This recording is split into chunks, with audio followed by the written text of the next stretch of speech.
Okay, folks, we are live.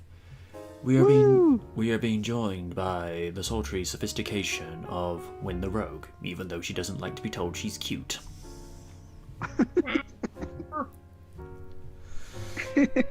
And the sassy and badassery of the awesome one, that is the First Lady of Awesome, Lydia. How's it going, fellas? Well, folks, we're here for SKL, episode 112, and we realize there's a lot of disheartening events that are happening in the world. Our aim this evening is to put a smile on your face. Because, hey, humor is a good stress reliever. I mean, I laugh anytime Doug Walker tries to do anything credible these days. Hiyo! To answer your question, Dan, I'm safe. I can only presume Lids and Win are safe. Yeah, I don't really leave the house outside of grocery shopping. Same, and also it's too hot for me to do anything, so I just stay home. Good evening, Ms. Gwyn, and hello to the Steven. He goes, "Oh, Hello, I'm the Steven now. The Steve has entered the building." Oscar has a YouTube channel. Don't tell Raiden that. And He already knows, by the way. So. A wild Raiden pops up. Wait, he's like, Hello. it's like that meme gif, like when someone mentions one of my obsessions. Say hello. As a thought, is Kaiju actually joining us this evening? We'll see. It does depend on his schedule if he's asleep or not. I don't think he did any late night streaming, to my understanding. Okay. And I can say this as the resident insomniac. One thing I want to ask the audience, because there's been a little bit of inconsistency with my microphone's volume in the last few weeks. To Sean, Dan, Gwen, Stephen, and anybody else listening, is my voice coming in too loud, too quiet, or at a happy medium? Because I know a couple of people have complained about inconsistent volumes. It's one of the things I'm just sort of trying to adjust the microphone settings in OBS, because I have it set at a higher level whenever I'm doing voiceovers now, just so that Stephen says he can hear you okay. What I mean, Stephen, is am I too loud, am I too quiet, or am I just at the right level that it needs to be? That's what I'm getting at. Because I have the... That sounds fine to me. Because I have the Yeti. Kimberly is listening. Kimberly, I'm guessing that's a friend of yours, Gwen? Okay, oh, if you say that there's no issues, okay. Cool. She goes, I'm joined by my friend on FaceTime. She is building a very big thing. Tell her Neat. Good luck. Steven says, you sound fine in terms of levels. Well, speaking of sounds, I came across this the other day, and I was both amazed, but at the same time I was almost on the floor dying of laughter when I saw this. I think we have a successor to the Picard song by Dark Materia. Oh shit. Oh no. Like I say, you are either gonna be like marveled and pardon my choice of words, you're gonna wet yourself laughing. Okay. I'm And concerned, but let's do this. Code all 92 right, said, I'm at 0. Steven, Code 92 says it sounds decent from my end. Okay. Like I say, folks, you're either gonna be marveled or you're gonna die of laughter. Right. Win is at 0, is Lids at 0. I'm at 0. 3, 2, 1, engage.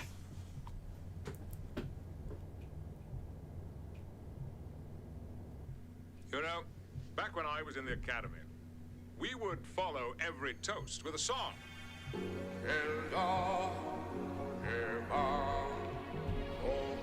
What the hell? Like Riker's what the hell? Oh, it gets better. Oh no! Oh my god!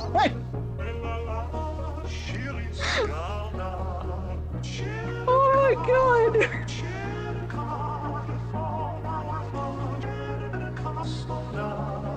Oh my god! And if you believe this, this is all green screen. Oh my god! Pretty decent quality, too. Yeah! It's better to have loved and lost than never to have loved at all. Come cheer up.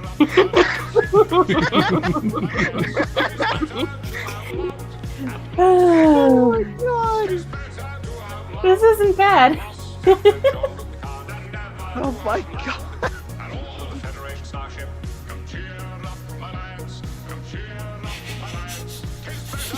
Data's getting down.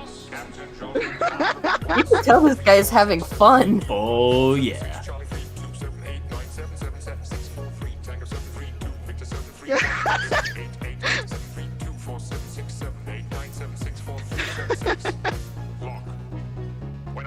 Watch this.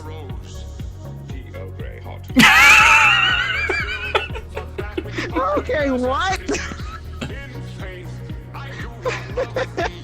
Shall I compare thee to a summer's day when I have plucked the rose, longing still for that which hunger nurses the disease. In faith, I do not love thee. Shall I compare? I just love how he's getting down all of Picard and Data's mannerisms. Oh my god! Please tell me that he didn't paint his entire face to look like Data. Yeah. Yeah, Oh my god, that is committing to the bit. yeah, if you find the right body paint, it can be good and consistent.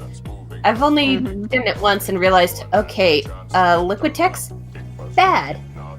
More cream and powder-based paints, good and longer lasting. Mm-hmm. Because when I used some body paint for my Jester cosplay last year, I was shedding like a snake.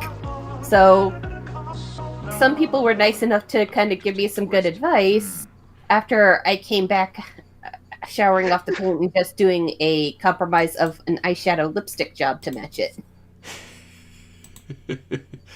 I'm gonna see the comments now. Why does Okay. Data suddenly look like a cross between Rick Astley and the Trollolol guy? Oh god, dude. Oh god. The facial expressions on his interpretation of Data are insanely accurate. Oh, Who else is watching this in 2364?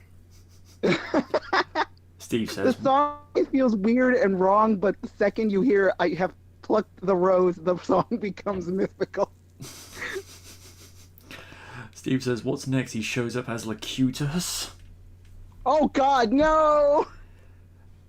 I mean, actually, I kind of like to see this guy do a Locutus cosplay. Oh dear.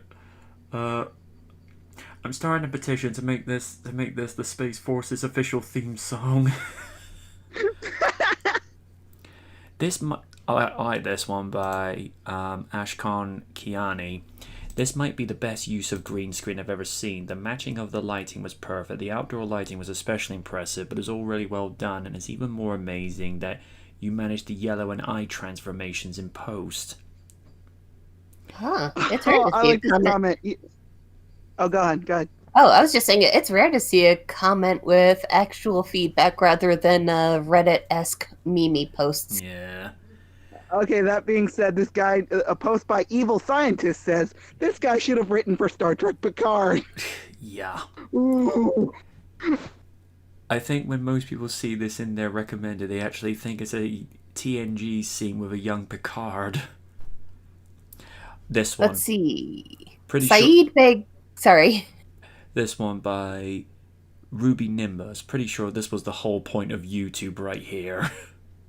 Pretty much. I gotta agree. And 3 weeks ago, Saeed Beg goes, tea, Earl Grey, hot, beep boop, liked. This is the biggest earworm I've heard in a while. He clearly has mastered Data's facial expressions. I feel like this was an elaborate excuse for him to buy Star Trek costumes. I ain't judging. Alright. This is the guy that, this is the guy I should have written for Picard. This song is an incredibly unbroken sentence moving from topic to topic. No one had a chance to interrupt. It was quite hypnotic. This one by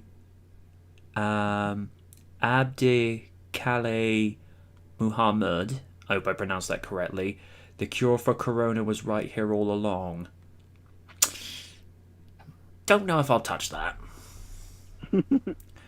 First time listening, what is this? Third time, I guess it's kind of catchy. 1007th time, when I have plucked the rose. Taking time in the middle of the song to say tea, Earl Grey hot is over the top. Well done. My girlfriend was not impressed that I knew where all the lines were related to each episode. Ouch.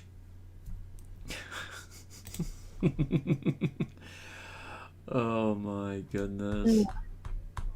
So, in relevance with that one comment, I actually stumbled across a cute and funny video the other day involving a big fluffy pup by the name of Maya Polar Bear. 22 types of people in quarantine. Oh dear. I don't know if the music is copyright free or not, so I would advise turning it down scotch if nobody has, for anyone in the room without earbuds. Alright, let me just see. I'm just going to answer a question from Gwyn a second. Let me just tone it down. Gwyn says, MJ, just out of curiosity, what is the thing you do most on the channel? I would say, as we stand at the moment, probably the movie reviews and the live streams, because before it would have been the Thunderbirds Are Go reviews, but Thunderbirds have finished up. I'd like to believe that there's a 4th season lying in wait, but I doubt it. And before that, it was being a voice for the online Knight Rider community with Night Watch, which I'm debating on whether to bring that back purely so I can finish off Season 3, which would have covered the 35th anniversary for Season 2, but I think that's kind of passed me by, because I was supposed to finish that up for around 2018, 2019, and for whatever reason I just didn't have the motivation to finish it off. Oh, right, I remember why. It would have been covering a retrospective on Mouth of the Snake, and that's almost held in such discontempt as Voodoo Night. No one in the Knight Rider community likes to talk about that one episode. It's just, ugh. We don't talk about it. I mean, Voodoo Princesses it's just one of those things. It just felt like it jumped the shark far too often. And there was an episode where Kit actually manages to go through lava, and I'm like, okay, hold up. Kit's my car. I love him to pieces. But I found that episode to be a very tough sale. If it was to be able to go and turbo boost out of 3-foot high water, I could probably buy into it. But the idea of going through lava, and by the way, when you see it back on the miniature thing, it looks like really lumpy red clay. It's just, you look at it and you sort of think, I'm starting to see why it got cancelled.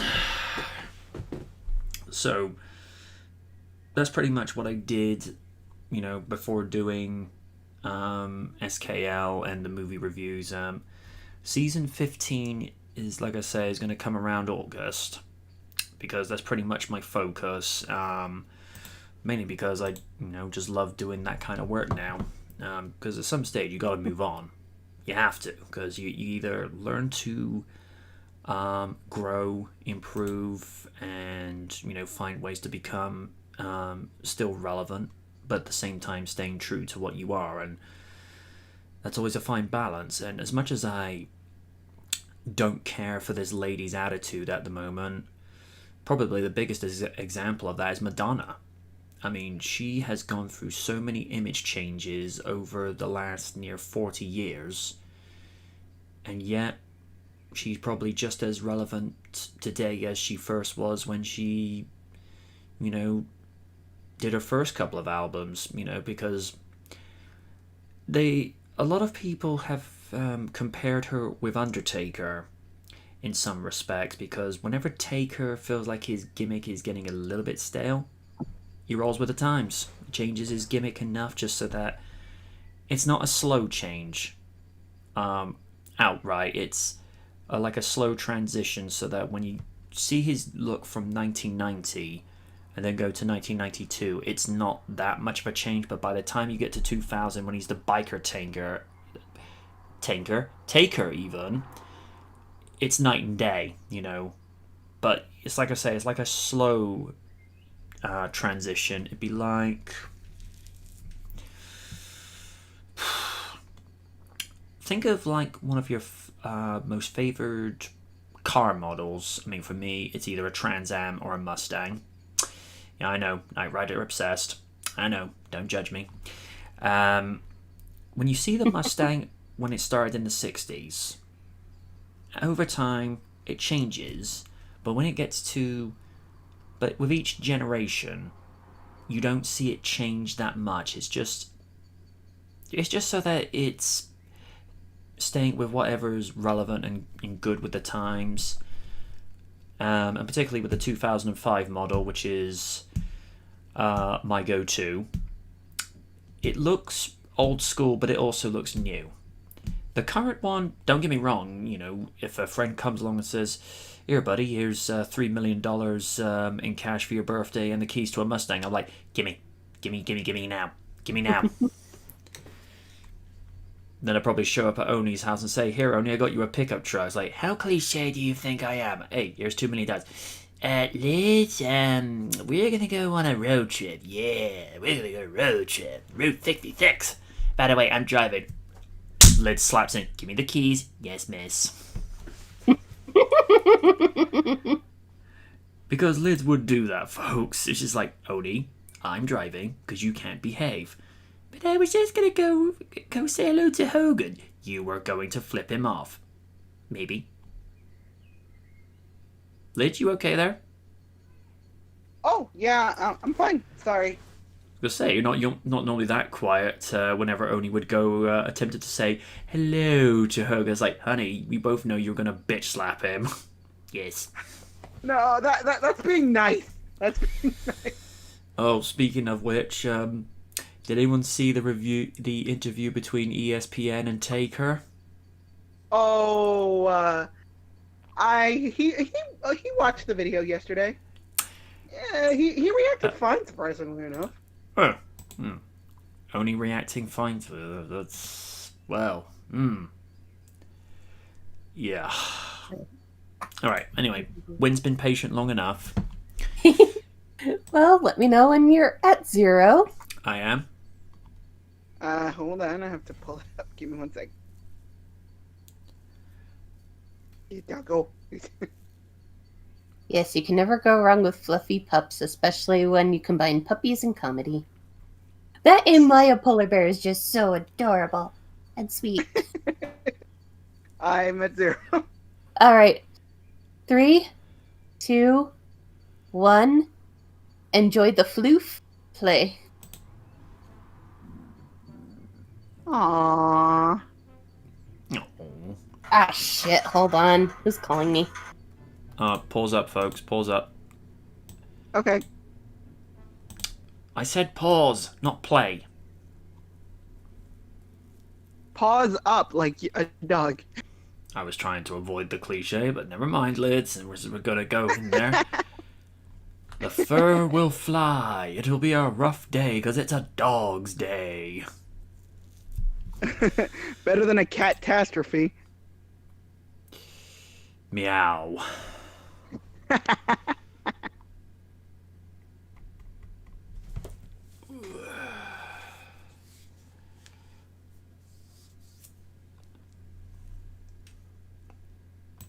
We're just waiting on Win, folks, because, you know, IRL. Mm-hmm.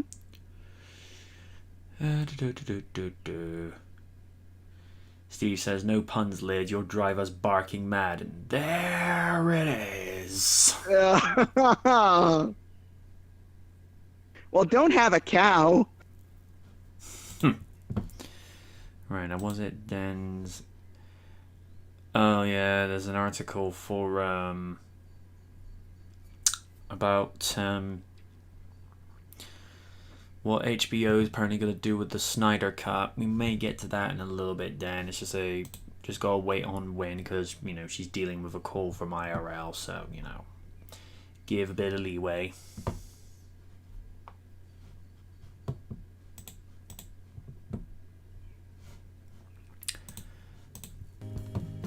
Well, whilst we're waiting for Win to return, let's resume the jazz music a minute.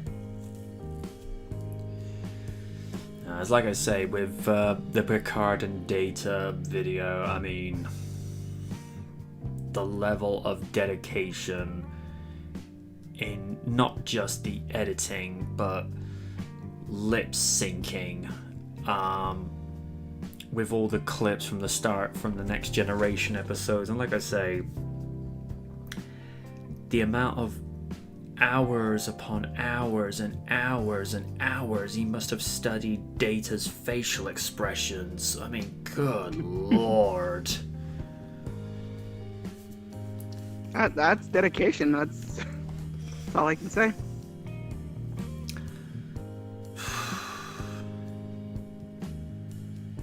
Code92 asks, speaking of that, the thoughts on HBO Max so far?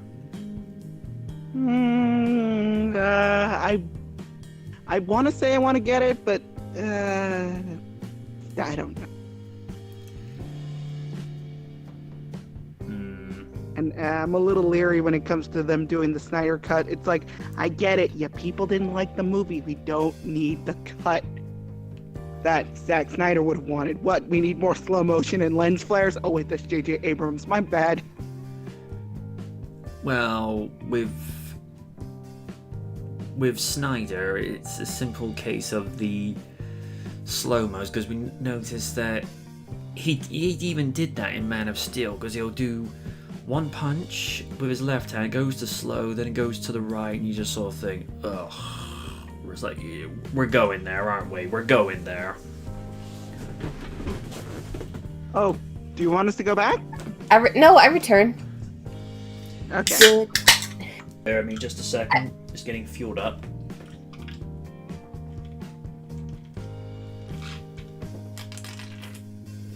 Oh, Monster, I need you this evening. Did you need to go back? To be We fair, kind of paused. we didn't go back. We didn't really go that far. I think we're only about 10 seconds in before you had to go take the phone, so it's no biggie. Yeah, Sometimes my sister gets on the air around this time. She was asking if I wanted food. So she's basically your Luna. In a way. But yes, everyone, I put myself back at 10 seconds. Oh, you're back at 10 seconds. Oh, we went back to 0. Oh, well, I'm at 0 then. We'll try this again once more with feeling. Alrighty. 3, 2, 1. Enjoy the floof for realsies and play. Yucko puppy.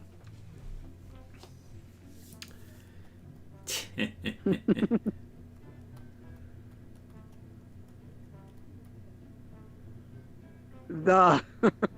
Ugh. You can do better than SpongeBob.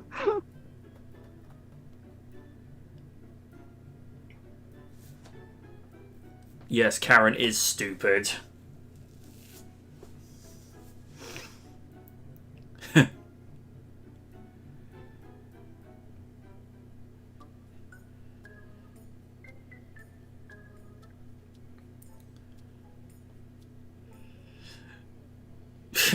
Aww.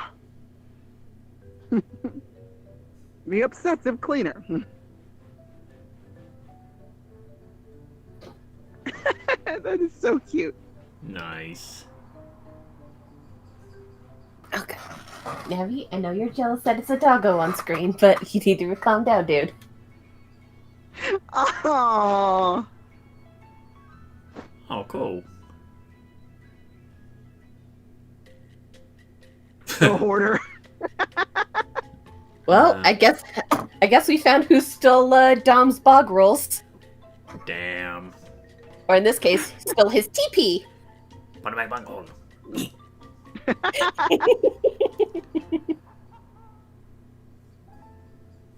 Amateur chef.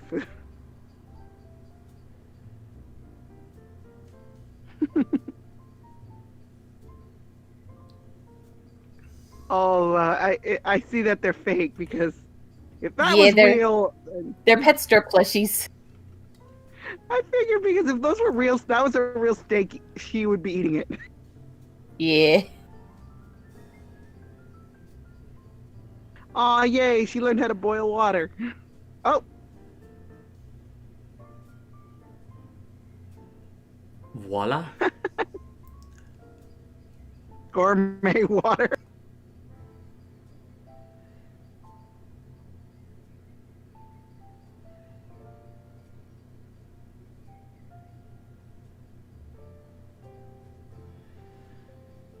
Whenever they're, sort of panting like that or just, doing that, that's actually them smiling. Oh, good Yeah. lord. Not the Karen! Anything! Oh, there it is!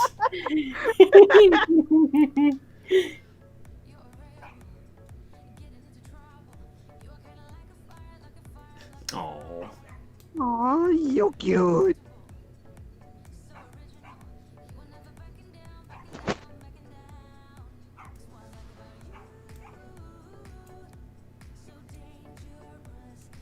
Aww.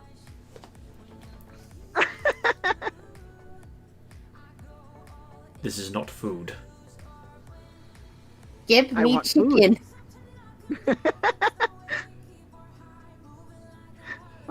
Aww. The student.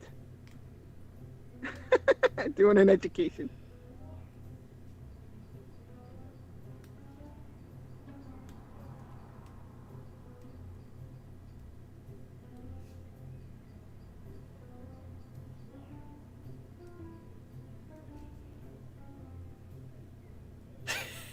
Oh, the sleeper. Aww. Oh no, he's dreaming about math. No, he's dreaming about math. Make it stop. Oh dear. That's a lot of snacks. And only has the pet-friendly ones open. Fair enough.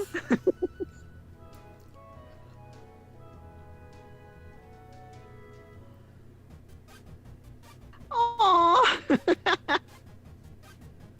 Oh my god. Playing Animal Crossing. That's adorable. I want Chimkin.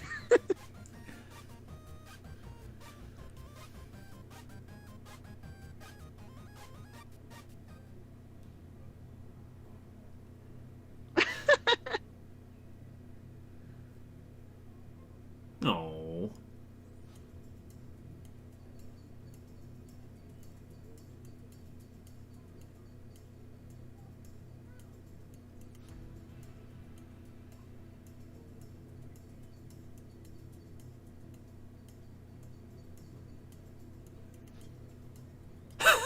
Oh, what do you mean I'm broke?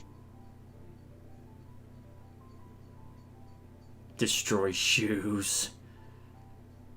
Follow human to the Follow human bathroom. to the bathroom.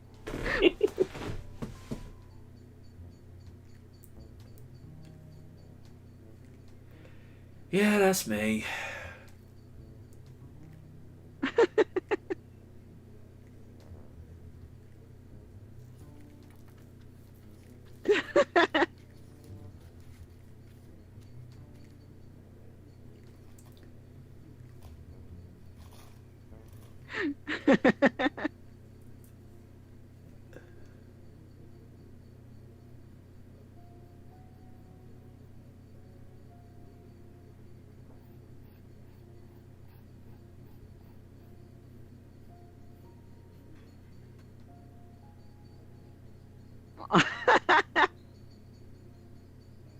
Good effort. Oh, damn.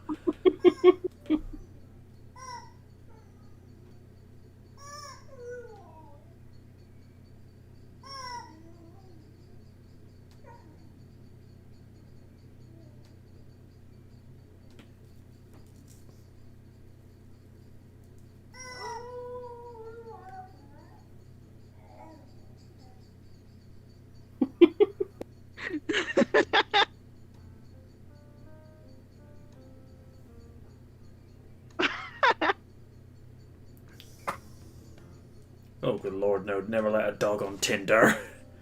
No.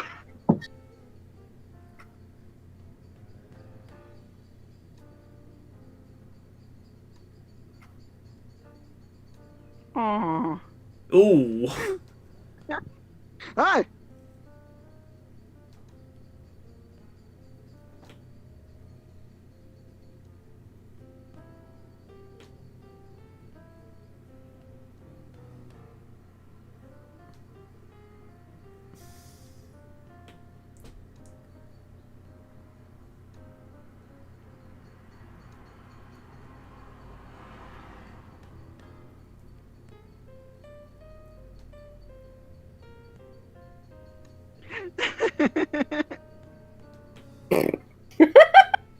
Oh, good lord.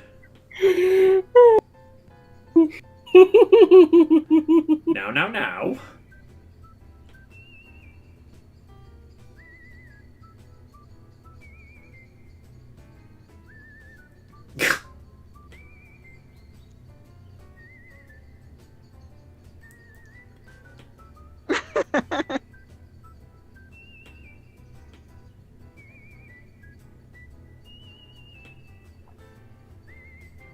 Yeah, if they find something, they like to roll in it.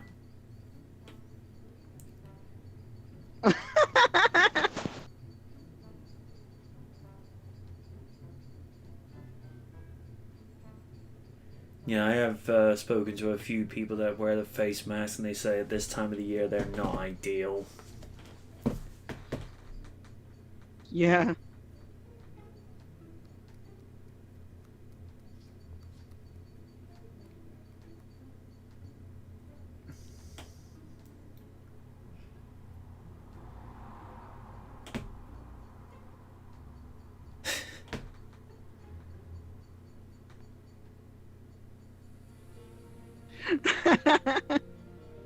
Aww.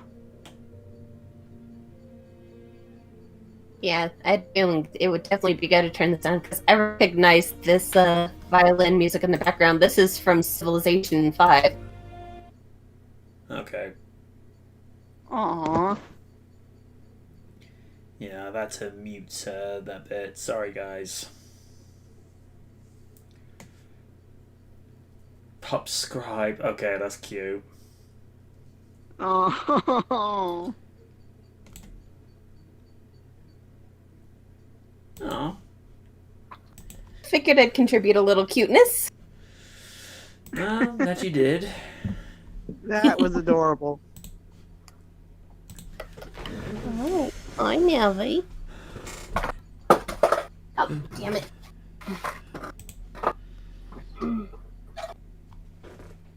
Like the Animal Crossing tribe, I spent my quarantine playing Persona 5 Royal.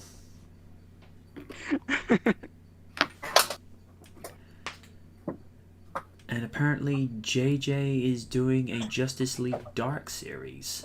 Ugh. Huh. Yeah, I'm having a similar problem, Steve. Long hair in the summer. Oof. I got a little something now. With this, you're either gonna be taken. Okay, there we go. You're either gonna get I think it's taken aback a bit with this, or you're gonna laugh your ass off.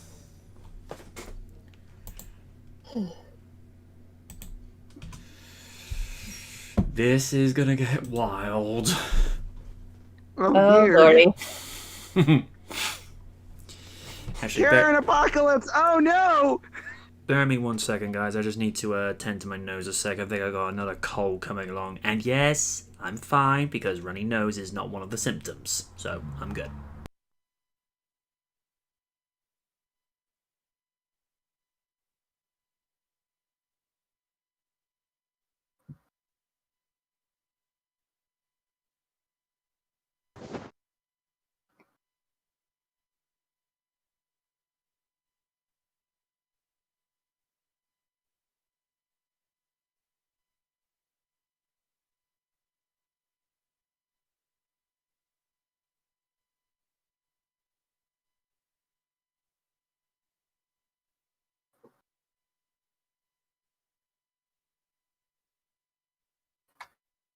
Uh-oh, we lost. Sorry about that, but that was really starting to bother me. No problem. Just right. Just quickly look in the comments. Just so you know, guys, and Gwen, I give you fair warning with the video that you're about to see from this guy.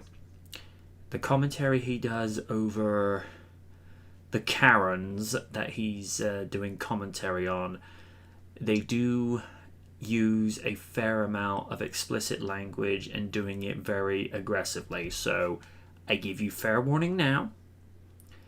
So if you don't want to hear some of the things that go on, when it starts cursing, Gwen, for you in particular, just mute the video, okay? Alright, just, I give you fair warning now. I'm merely streaming this in because I think it's just an interesting topic and it's... somebody actually told me in my town over the weekend, one of the stores there experienced a Karen for themselves. Oh no. Yeah, they broke the social distance rule. Because the way I understand it is the male partner went in first, and they understood the rules and they agreed to it, but then 2 seconds later they walked in, and one of the security guards, from what I heard, was trying to escort them out, and then she even said, I heard her say, "I want to speak to the manager," and I'm like, ah, damn it. Oh. And I was so tempted to go and apparently, and then I heard this, I was like, I should have been there because I felt like saying, maybe you should go speak to the manager, Karen. I would have been so tempted to do that. Alright. Okay, I am at 0. Likewise. I'm at 0. 3, 2, 1, play. I think it's time we finally talk about the true victims of the coronavirus lockdown and quarantine, which is of course the middle-aged, short-tempered Karens. These brave women have been trapped at home for the last month with no one to complain to except their anti-vax Facebook groups, no one to yell at besides their husbands, no managers that they can Hi-yo. speak to. They have all of this rage bottled up inside Never of heard them, of but this guy nowhere before. public to melt down and let it all out in a nuclear explosion of screeching and screaming and threatening lawsuits. But the good news is things are opening up again, which means the Karens now can go back out into society and make it a worse place. So please join me on this adventure. I'll be your host. I'll be like fucking David Attenborough here, and let's observe the Karens going back to their natural habitats after their hibernation. Whoa! Whoa! Honey, Hey! excuse me? Her siren song. Language! Such a melody, true mastery Honey. over her I divine did warn vocal you. cords, able to deliver this banshee's wail. fuck Navi you. does not approve. What the hell? The wild Karen's sharp instincts kick in, hearing the sound of potential danger. She feels as though the essential oils in the backseat of her car are threatened by a potential predator. So she lashes out blindly, hoping Oh, that the guttural shouts and God. puffing of her face will be enough to scare away the enemy. Oh. Oh my god. It gets Oh better. my god. She didn't mean that thank you. That wasn't sincere at all. Of course I'm starting not. to get the feeling that she's just not a very pleasant person to be around. What? No. I don't listen to you either, Shield. Listen, you short fucking piece of shit. Now you've gone too Whoa. far. Whoa. Out here looking like the substitute teacher at Hogwarts. Are for you, the are you defense of the seriously course. tempting Fucking scary fate looking here? loud lady, fucking hanging out in this drive-thru, Oh my looking straight out of a god. Did he just 1970s compare her to newspaper Dolores comic Umbridge? strip. No. Truly rude from this woman here. This woman looks like menopause. She looks like if menopause wasn't Oh shit. I don't know who this guy is, but I like him already. Yes. I'm not moving. Talk all the way while you fucking whine. Oh my god. I was dying when he said she is the embodiment of menopause. I'm like, the fuck? Oh my god. Unfortunately, that's where the video ends, but I Whoa. don't think her anger stopped there. As you could hear, she was still screaming, still going in really hard. I have expected her she to take a probably baseball got bat to arrested. her own car just out of the confusion from the anger, just hurt itself in the confusion. It is truly baffling how someone can get this upset Oof. and have so little shame. I to just feel do it in sorry public for the like this. poor And I think bastard that's what married makes to her. Karens so special. They don't I have know. that level of shame or self-awareness, so they keep going out and embarrassing themselves. And since they've been locked up for a month, they have a month's worth of embarrassment to catch up on.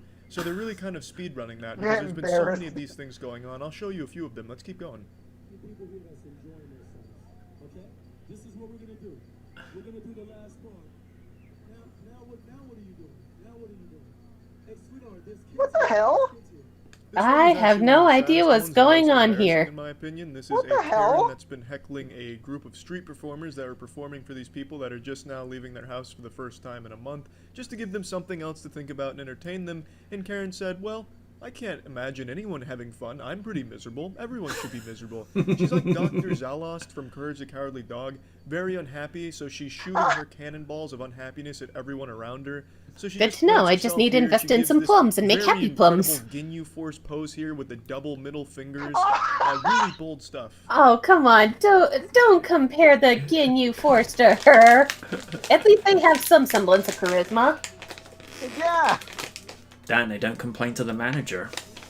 Toku Sentai. Refuses to Toku leave. This is Sentai. a 4-part TikTok video. I didn't even know TikTok. And I don't had want to see anything her other do than the shitty dance lip of, singing you and know, dancing. So this of was kind of an solitude. interesting surprise.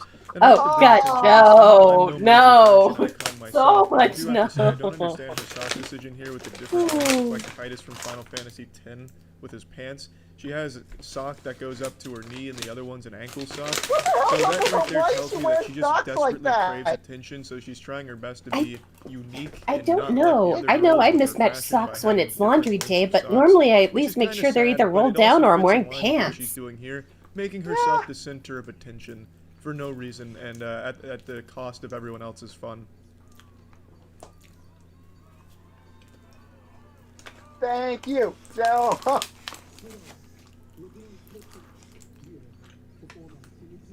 Though I will say, I know this is about the Karen, but that dude really needs to pull up his pants.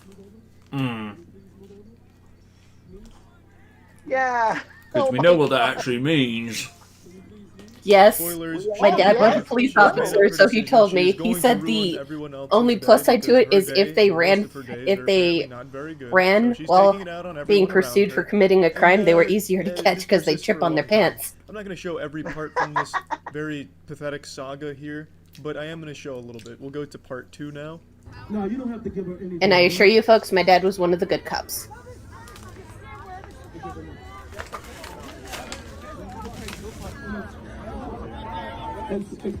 One of the mothers from the crowd is begging with the lady to please leave because they want to watch the show, and of course the Karen refuses to do that.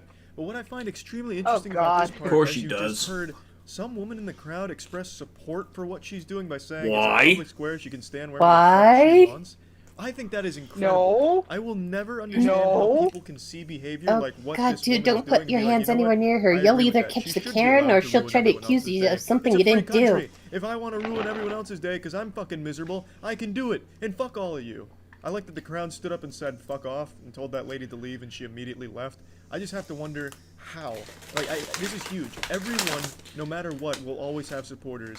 No matter how heinous and unlikable you are, there's always going to be people that will support you. I don't know if that's uplifting for some people to hear or not, but I think it's depressing. There should be objectively wrong ways of handling things, and this is one of those from this Karen standing here ruining the day, and yet still someone finds a way to support it. Crazy to me. We're gonna write this place up. Follow me, fellas. Let's write this place up. Everybody wants the Soul Brothers back. Well, Karens are known to flock in groups.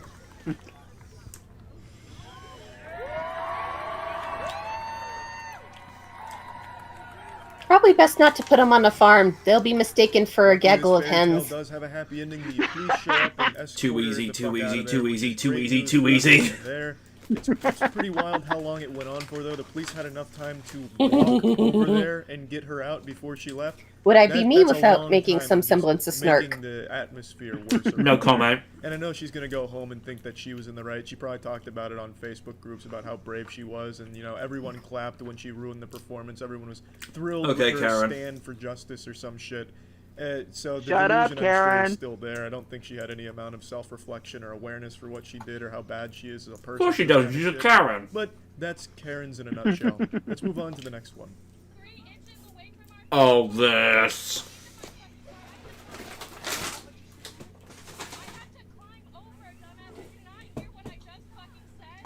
While yes, that experience Oh. does sound traumatic, there was another way of approaching this situation. You could have backed the car up and then got in normally. You chose to climb over the driver's seat and turn that shit into a playground to get there.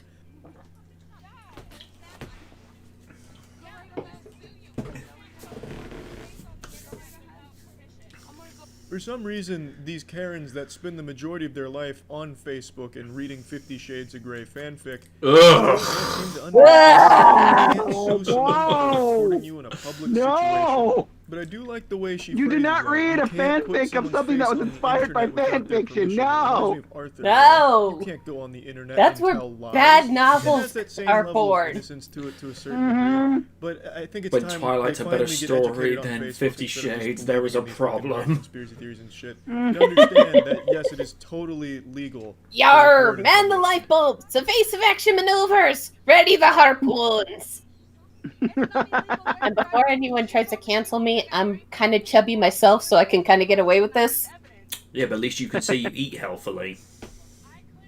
That's true. I do love me. I do love me my apples and veggies.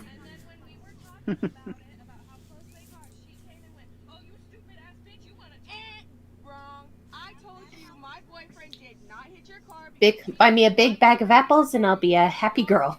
Yeah, this shit is devolved Channeling into my inner- elementary school channeling shit my inner really Holo. fast, and the security guard clearly wants nothing to do with it. He leaves like a second after. He just says, "Hey, can you guys just handle it?" And he just He believes a walks away. second of it. I wouldn't Respect have to given him guy, that 'cause who the much. fuck wants to be in the middle of this?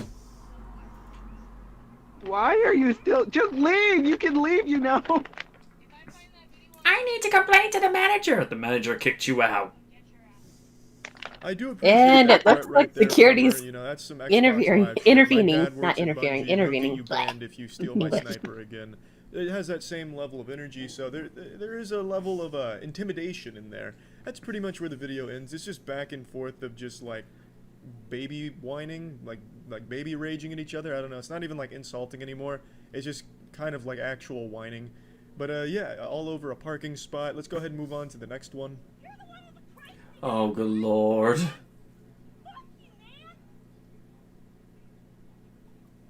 I think there's something about cars that really tap into the Oh, primal someone left a rage very receptors savage of the comment Karens, because in a lot the of comment Karen section outbursts 6 days ago happen around from ZMCG. vehicles, so She's it's kind of probably, like this in catalyst terms for of the explosion sock among from Karens. the last It's very clip, interesting. she's It probably lets them hiding the needle channel marks their with that high aggression and sock. really bring it to the Ouch. highest level it can be. Oh.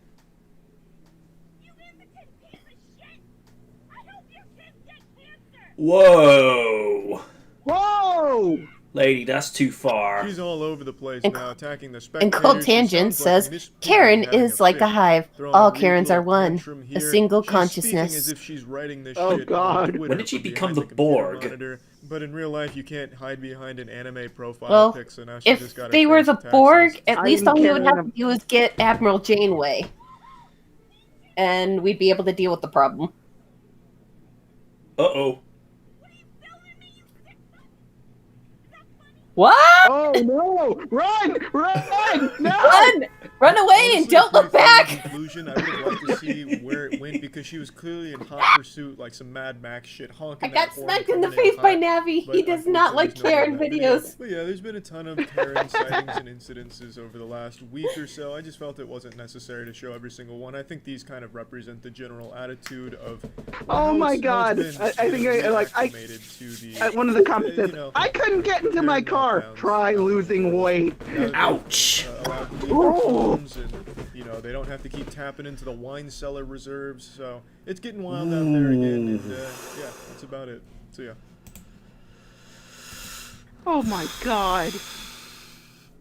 Once from New Libertarian says, next, mating habit of Karens. How their predatory Ah! instincts is used like radar to find the most passive man plumage.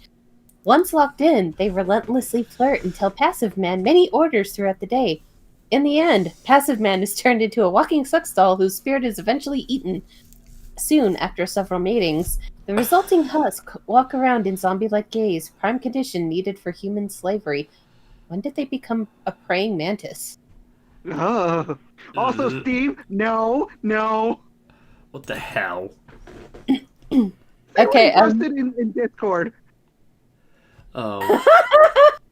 I forgot. Oh my god, I saw that. It's actually fucking hilarious. Oh, I've seen clips of it. It's like, my clitoris! I'm like, no!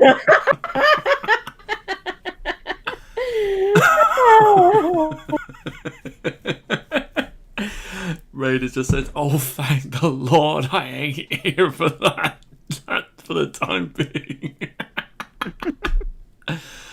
Seriously, dude, you're missing a treat with that. Good Lord. Oh, Well, I can say that I did run into a Karen in the wild, had a personal experience with a Karen in the wild. It was like, it happened a few weeks ago. Well, I was like in the drive-thru actually dealing with a trainee. I had a trainee that I was with, like I was teaching her how to do like take orders in the drive-thru. mm-hmm. I was taking the money from this woman who hands me $1. She paid for something that was basically $1.84, which means she needed another dollar or change. She freaks out because she says, "Oh no, I gave you $2." I'm like, "Ma'am, I'm holding it in my hand." It's like, and I had a witness. That girl I was trading was my only witness. And then she starts screaming at me, like saying, "Fuck you, fuck off," and then she she had crazy eyes, and I'm like, okay, you are on something. And then she drives away and leaves her money. Oh. I'm like, what was the point of that? You're trying to find sense where there is no sense, Lids. I know, but I want someone to explain this to me. That's where Oni got the joke of, I'm Karen, I do cocaine! Because she looked like she was on drugs. Oh yeah, I remember Oni typing something like that in the chat a few weeks back, and earlier in the week, one of our D&D buddies had a similar encounter, but I'll tell that story when we're off the air, just for the sake of discretion. Yeah, fair enough. I'm just reading some of these comments. Jeez. Major burn. The Karen needs to have her mouth washed out. The burn tastes so good. Gwen says, can I just say something? Not all Karens are Karens. Yeah, it's true. It's true. That's true. There are some good ones out there. I know a couple, but these ladies are cray-cray and kind of tarnish that reputation. Co92 says, can we just call these type of people a-holes instead of just calling them a common name? Hey, we didn't come up with the meme, dude. We're just rolling with it. Sean says we need some anti-Karen spray. It's just, yeah, this is called, I don't know, management spray. Is like, you have this, you shut up, okay? Here's a bag of pork rinds, go nuts. Though there is already an anti-Karen thing out there. Why do you think they're so hell-bent on trying to rid the world of vaccines? Yeah. They're like holy water to vampires. Or logic to SJWs. Hi-oh! I'm here all week. Steve says, just send the Karens to a remote island. No, the remote island doesn't deserve that. That's peaceful and tranquil. And that way they repopulate, and that's not a good thing. Gwen says, we don't need anti-Karen for every Karen. Steve says, oh, you just reminded me of a video you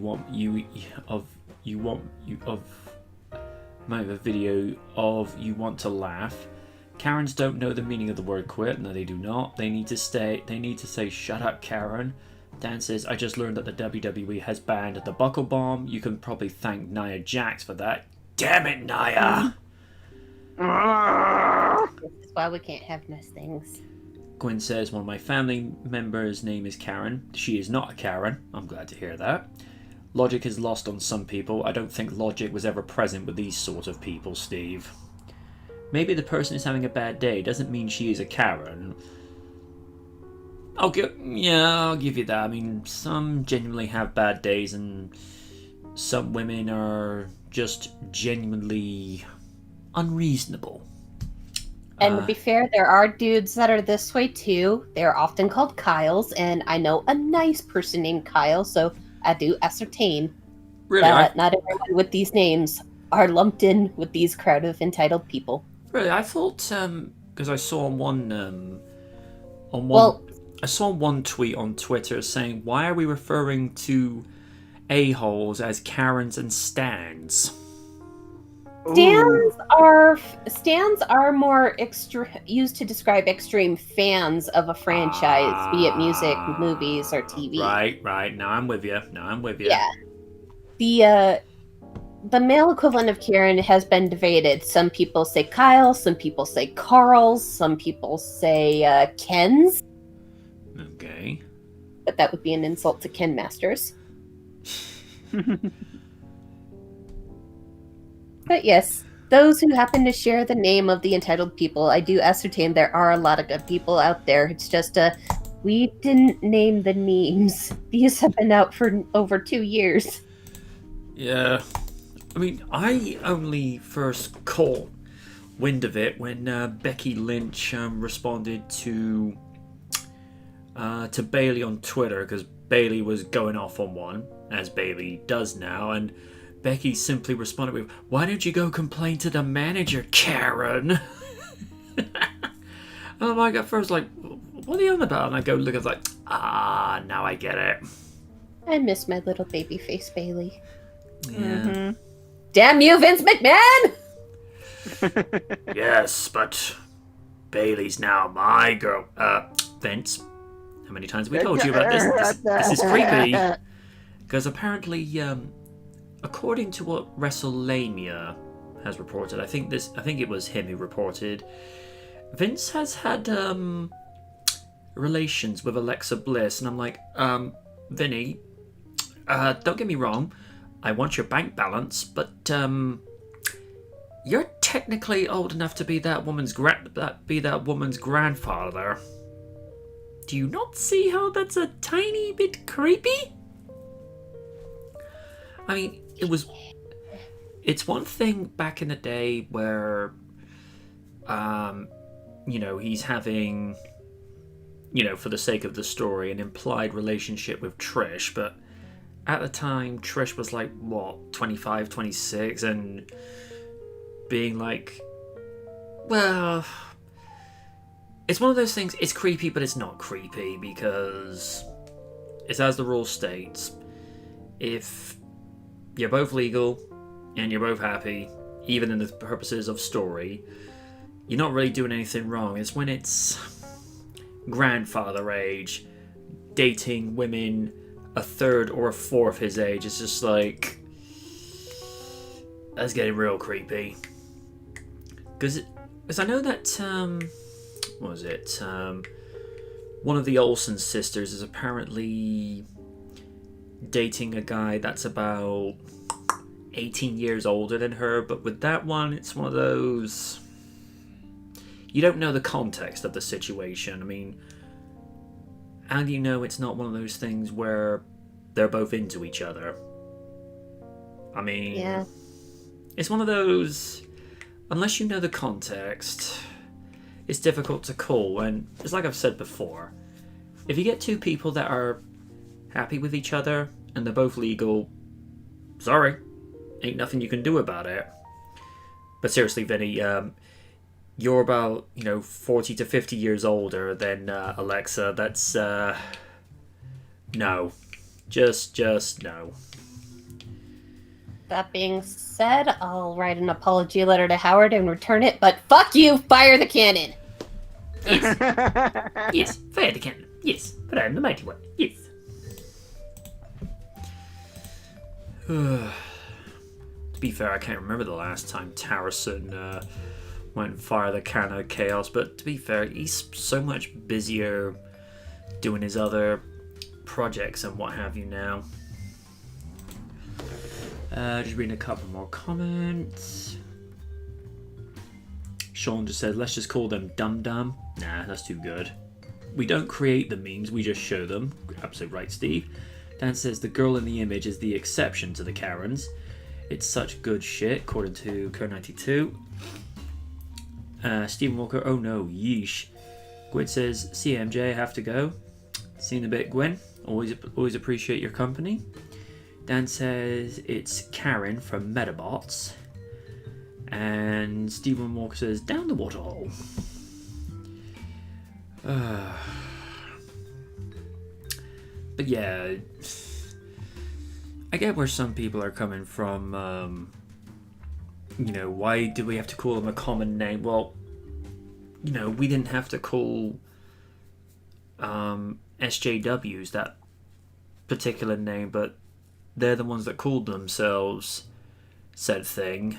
Only didn't even know about them until like season 8 of RDR, because I had written for the SmackDown notes, like, Batista goes whining like a social justice warrior that got caught out on their logic and didn't want to respond. He goes, it's like, I'm not even gonna ask. And then Hellman goes, I'm surprised you guys know about SJWs, because Hellman, him on Tumblr.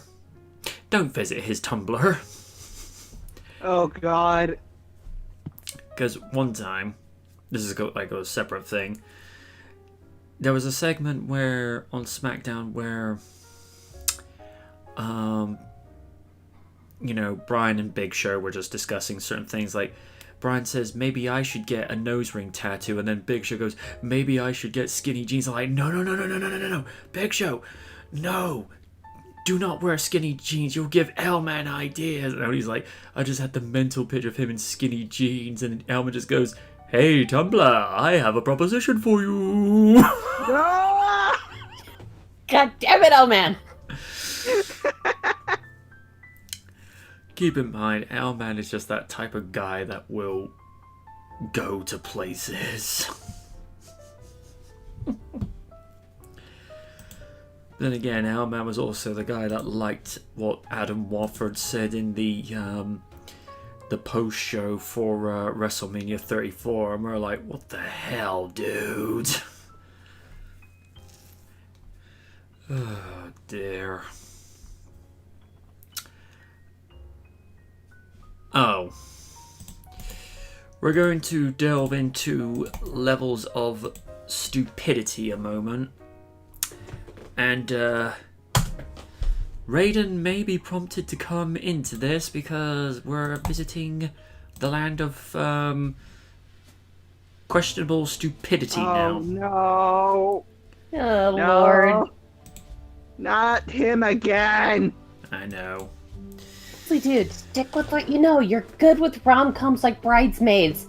This is not a hill worth dying on. Fig, as our cohort says, take the freaking L. And we just got a message saying, save that when I'm done. Evil smiley. Seems like a good idea. Ghostbusters reboot director blames movie's poor reception on 2016 election. Pardon my language. Pardon my language, but Feig, you're a fucking idiot. I ascertained the election was a big shit show. And the next one's probably going to be a big shit show, but that is not why your movie bombed. Your marketing was condescending and crap, and the movie didn't really bring anything new to the table. The director of the 2016 Ghostbusters reboot blamed the film's poor performance on that year's election cycle. For those who remember the backlash, the fandom had a palpable reaction to the movie's unveiling and left quite an impression. Feig was referring to the comments that Trump made in January of 2015, where the soon-to-be presidential hopeful mentioned, now they're making Ghostbusters with only women, what's going on? The director mentioned it on SiriusXM on Friday when asked about what contributed to the film's negative reception and ensuing box office results. In his eyes, everything about 2016 coalesced into that very moment. I think some really brilliant author needs to write a book about 2016, please don't, and how intertwined we were with Hillary and the anti-Hillary movement. No, people didn't vote for Hillary because they didn't buy her policies. That's why they didn't vote for her. Everyone was at a Bernie got cheated. Everyone was at a boiling point. I don't know if it was having an African American president for 8 years that they were teed up. They were just ready to explode. It's crazy how people got nuts about women trying to be empowered or in positions they weren't normally in. And it was an ugly, ugly year. I agree on the latter of that statement. 2016, everybody wanted out of that year. And here's the thing. It's got nothing to do with people reacting negatively to women being empowered. That's not the problem. It's when it's condescending ideologies are forced upon people when they claim it's about an equal playing field, but what it really means is taking all the rights for themselves and not sharing it. That's what it's about. Because here's the thing. You know, let's say, for the sake of discussion, you have a business structure where you have two teams that are in the running to win a contract, regardless if it's within entertainment, business analytics, or logistics. You have one team that say, led by Win and Lids, that, you know, they talk to everybody on the level.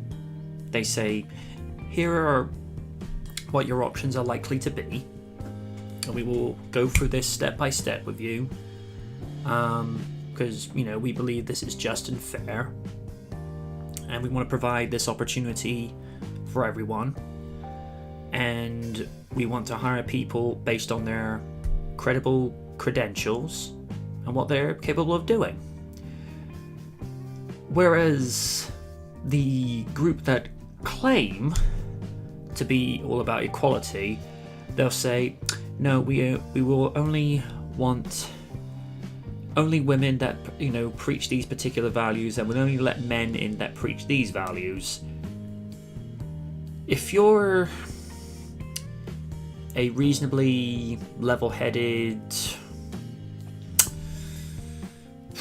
director, CEO, or chairperson, regardless if they're male or female, and they look at the two projects, who are they going to pick?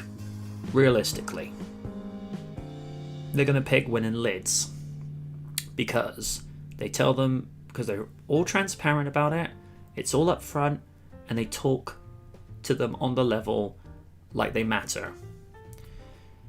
The problem with the people that, you know, go preaching about equality is they're not. Because you get the people that actually go for equality are the ones who actually go out and do it. They don't make a huge song and dance out of it. Because there are those that talk the talk, and the ones who actually do it are the ones who walk the walk. Or, as Liz has said on some occasions, money talks and bullshit walks. Amen. Yeah. It continues on. Later, last year, the director explained his reasoning behind the controversial decision to move forward with an all-female cast. He talked through it at a Ghostbusters fan fest. I'm surprised you actually went to one, considering your reputation. For me, it was like the idea of starting in this new team, and originally when I thought of it, because the first thing I thought when somebody had been asking me was like, I just want to work with the funniest people I know. Who are the funniest people I know? All these funny women I work with all the time, it began. Then it was like, should it be their daughters? Then I was just kind of like, some could decide it was if it was the right thing or not. I thought, why not let them have their own origin story?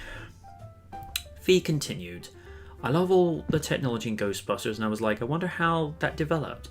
I'm a real science nut, so let's find where that came from, and then have these characters bond and find themselves versus the technology already existed. I personally didn't want them to be just handed.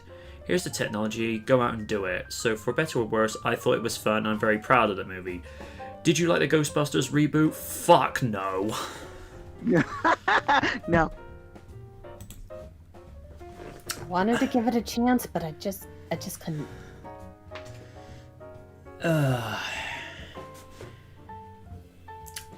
Steve says, well, it's the Jean show. Oh, God, no, not Big showing skinny jeans again. No. Ah! Steve says, take the damned L already. Sean, he never learns, just never. Steve says, oh, I have something to say if I could join in. Co92 says, this guy just keeps embarrassing himself. He does it without even trying now. Mm-hmm. Sean, when Ghostbusters 3 comes out, he'll blame that as well. Of course he does. We want out of 2020 now, 4-year gap, Sean. It's like, he'll find a way. Oh dear. Oh, there. Steve, you got something to say? Come say it. Come join the call. Come on in, dude.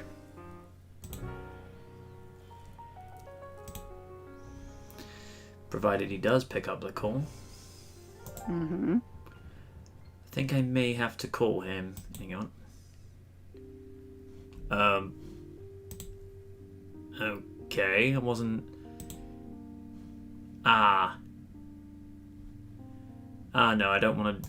Yeah, I think... Yeah.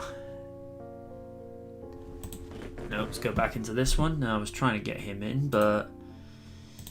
No. That's weird. Well, since it's in the same channel, he should be able to join call. Ah. Yeah. Oh, hang on. Yeah, that's how I did it whenever I would be late for streams because of work. Ah, here he is. Here we go.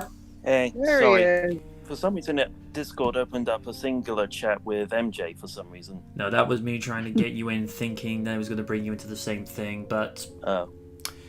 Well, you're here, dude. Go nuts. I think at this point, Feig is just coming up with so many excuses to try and justify why the film failed, when we all know that the movie just didn't work for general audiences. Nope. Mm-mm. And he's continuing to come up with excuses just pulled out of his ass, if you ask me. Yeah. Yeah, that's pretty much it. And if I may say this, Mm-hmm. Feig, you've done some good projects, but just continuing to go on and beat this dead horse while you're up on your own high horse is just not doing you any favors. Nope. And as Raiden keeps saying, just take the damn L. Yeah. And that's all I gotta say. Well, at this point, he's just a broken record. He's just, he just keeps digging himself an even further hole. It's as Wint said, just stick to what you're good at. What they should have done from the get-go was have it whereby it was the true third movie where the surviving members of the original team come back for one last job, and then they pass the baton to the new team so that the legacy can continue. But according to Feig, that's not good enough and it needs to do a reboot. No. We tell you right now why that's complete bullshit.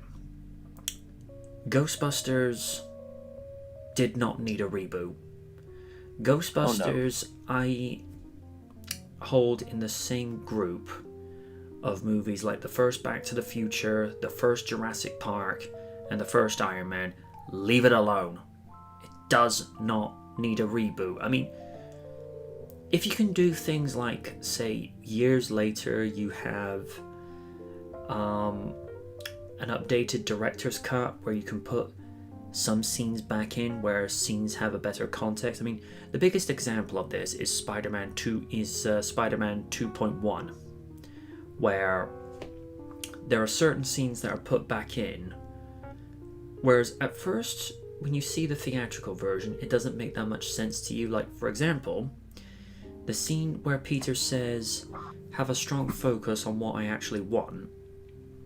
You sort of think, well, okay, it makes sense because he just wants to get back into the game. But in the extended cut, when Peter's having his medical exam, the doctor actually does say to him, you need a strong focus on what you want, so that later when you hear that line, it has better context. So, yeah, it's like I say, Ghostbusters never needed a remake, because it's like I say, there's certain movies, leave it alone. But now that the fact that he's blamed it on the 2016 election, it's just like, no. I mean, Wynn said it to a T. The reason that movie failed is because 1, it didn't need a remake, and 2, the marketing campaign. Condescending, obnoxious as hell. I mean, the fact that the marketing campaign says, if you don't support this movie, you're a sexist. It's just like, well, then nobody's gonna go watch that movie. And then even the dialogue, where they practically crap all over the male characters, making them look like dumbasses. It's just like, wait, hold up right quick.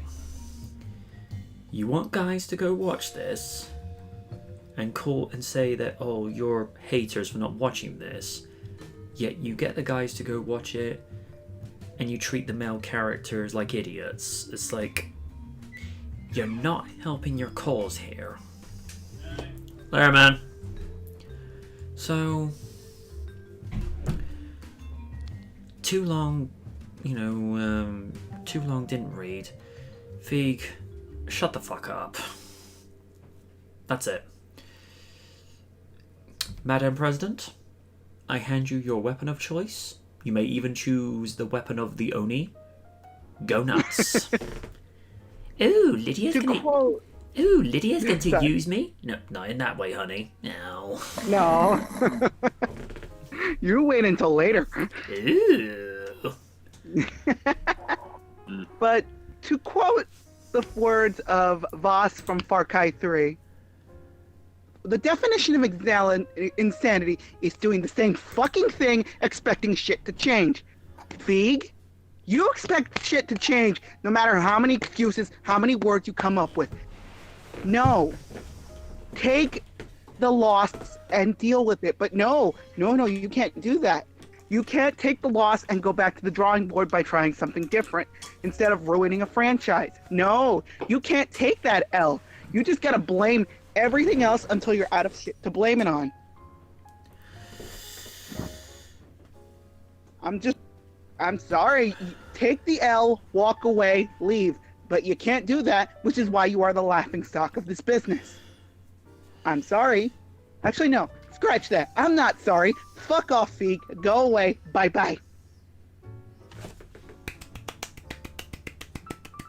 Very good. Very good. Very good. Very good. When? I think I've said what I've already needed to say the other week. Dude, just either stick with what you're good at, or if you want to branch out, which isn't necessarily a bad thing, then consult people, get advice, and if the advice is good, take it. If it's something that might be damning and might kind of ruin your chance at making a good film, then decline that criticism. Constructive? Yes. Something that seems a bit too pushy? No. That's the thing. Blaming politics on your movie bombing is kind of doubling down, just saying. Not the best thing to do. Just accept your failure with grace and go back to the drawing board and try to make good movies again. That's all you need to do. Or just take a break. Yeah. I mean,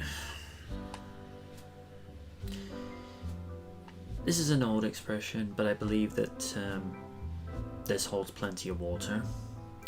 A bad workman always blames his tools. Just in Feig's case, he's just a large tool himself. Ooh, burn. Ew. Hey, I'm right. Yep. Sean Rutter said, still haven't seen Ghostbusters 2016 and it's staying that way. Wise man. Very wise man. Konai2 says that's because they want new fans instead of the old ones. Here's the thing. The new fans love the first two movies. They don't want to see, a reboot instead of being Ghostbusters. It's craptacular. Oh, I love. Has there been any news? Sorry, but has there been any news on the that new Ghostbusters that's due to come out? It was originally supposed to come out either this month or next month, but now it's being held back until next year.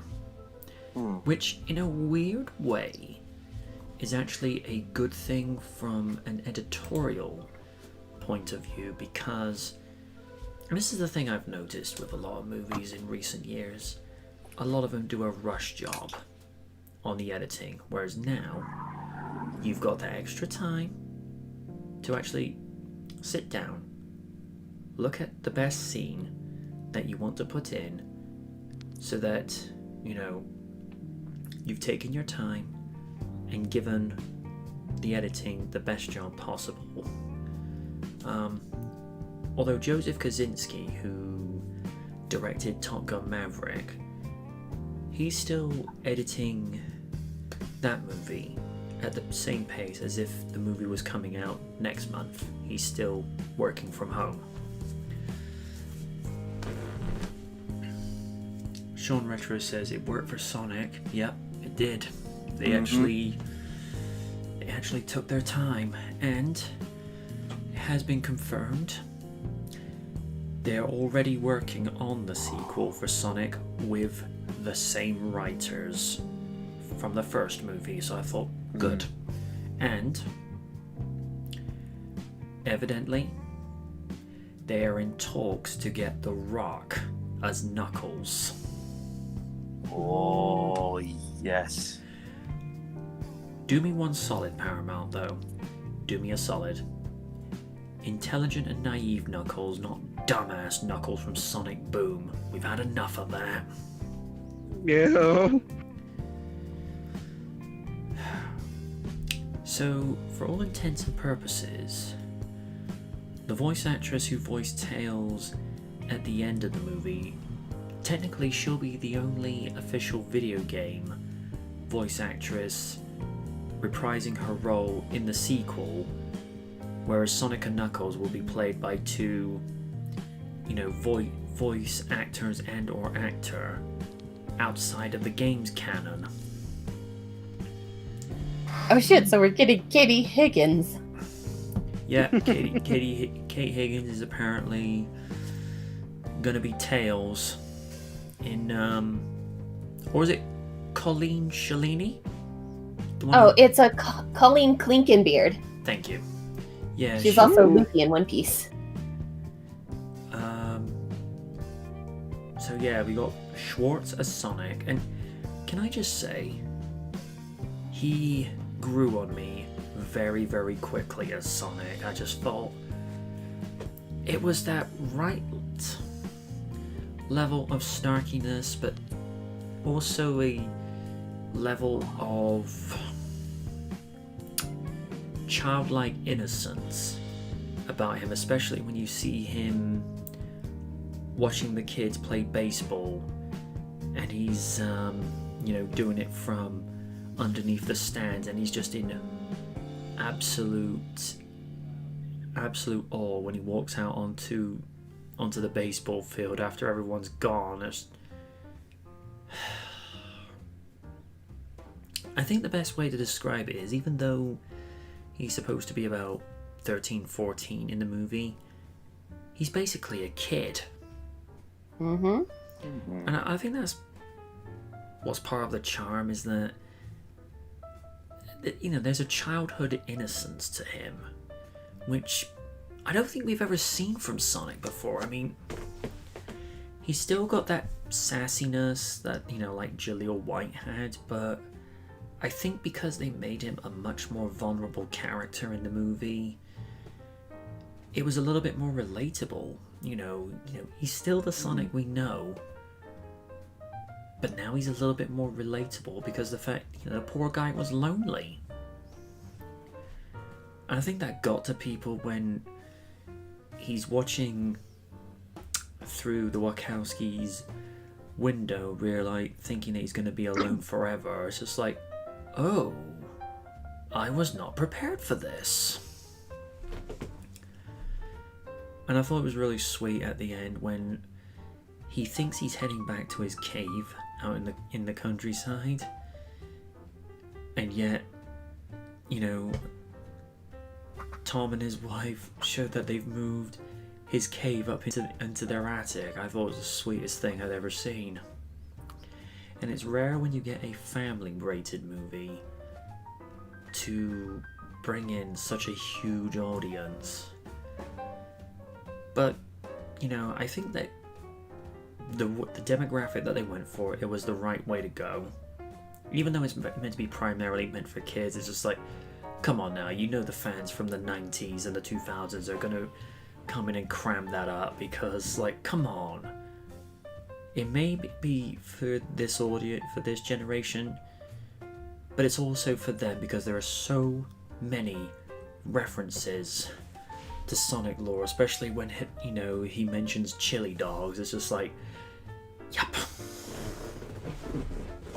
Because Sonic's a generational character in the same way that Thunderbirds is a generational series for so many fans. I mean, I remember reading, it was either on Facebook or on YouTube at the time, one person commented saying, oh, my grandfather was really excited for this new series. To anybody else that doesn't understand what Thunderbirds is about, it would look weird, but because they grew up with the original, they have a connection to it. So when they see the new series and they see there's the basic DNA of what they know and remember is still bonded with that new series, it's a piece of their childhood coming back as much as it is for the new audience. And it's the same thing with Sonic, because you see all these little Easter eggs, whether it be with the chili dogs or you hear the Green Hill theme in the background when he's at the baseball stadium, or at the end where it's more of a piano solo thing. The older fans will pick up on that because it's a nice little wink back to them, and that's why they love it, whereas newer fans today won't pick up on that so much because all they're familiar with is all the internet-based humour that they've probably seen on Sonic Boom. Cringe-worthy humour, I might add too. But the writers for this movie, they knew what they were doing. They actually respected the character.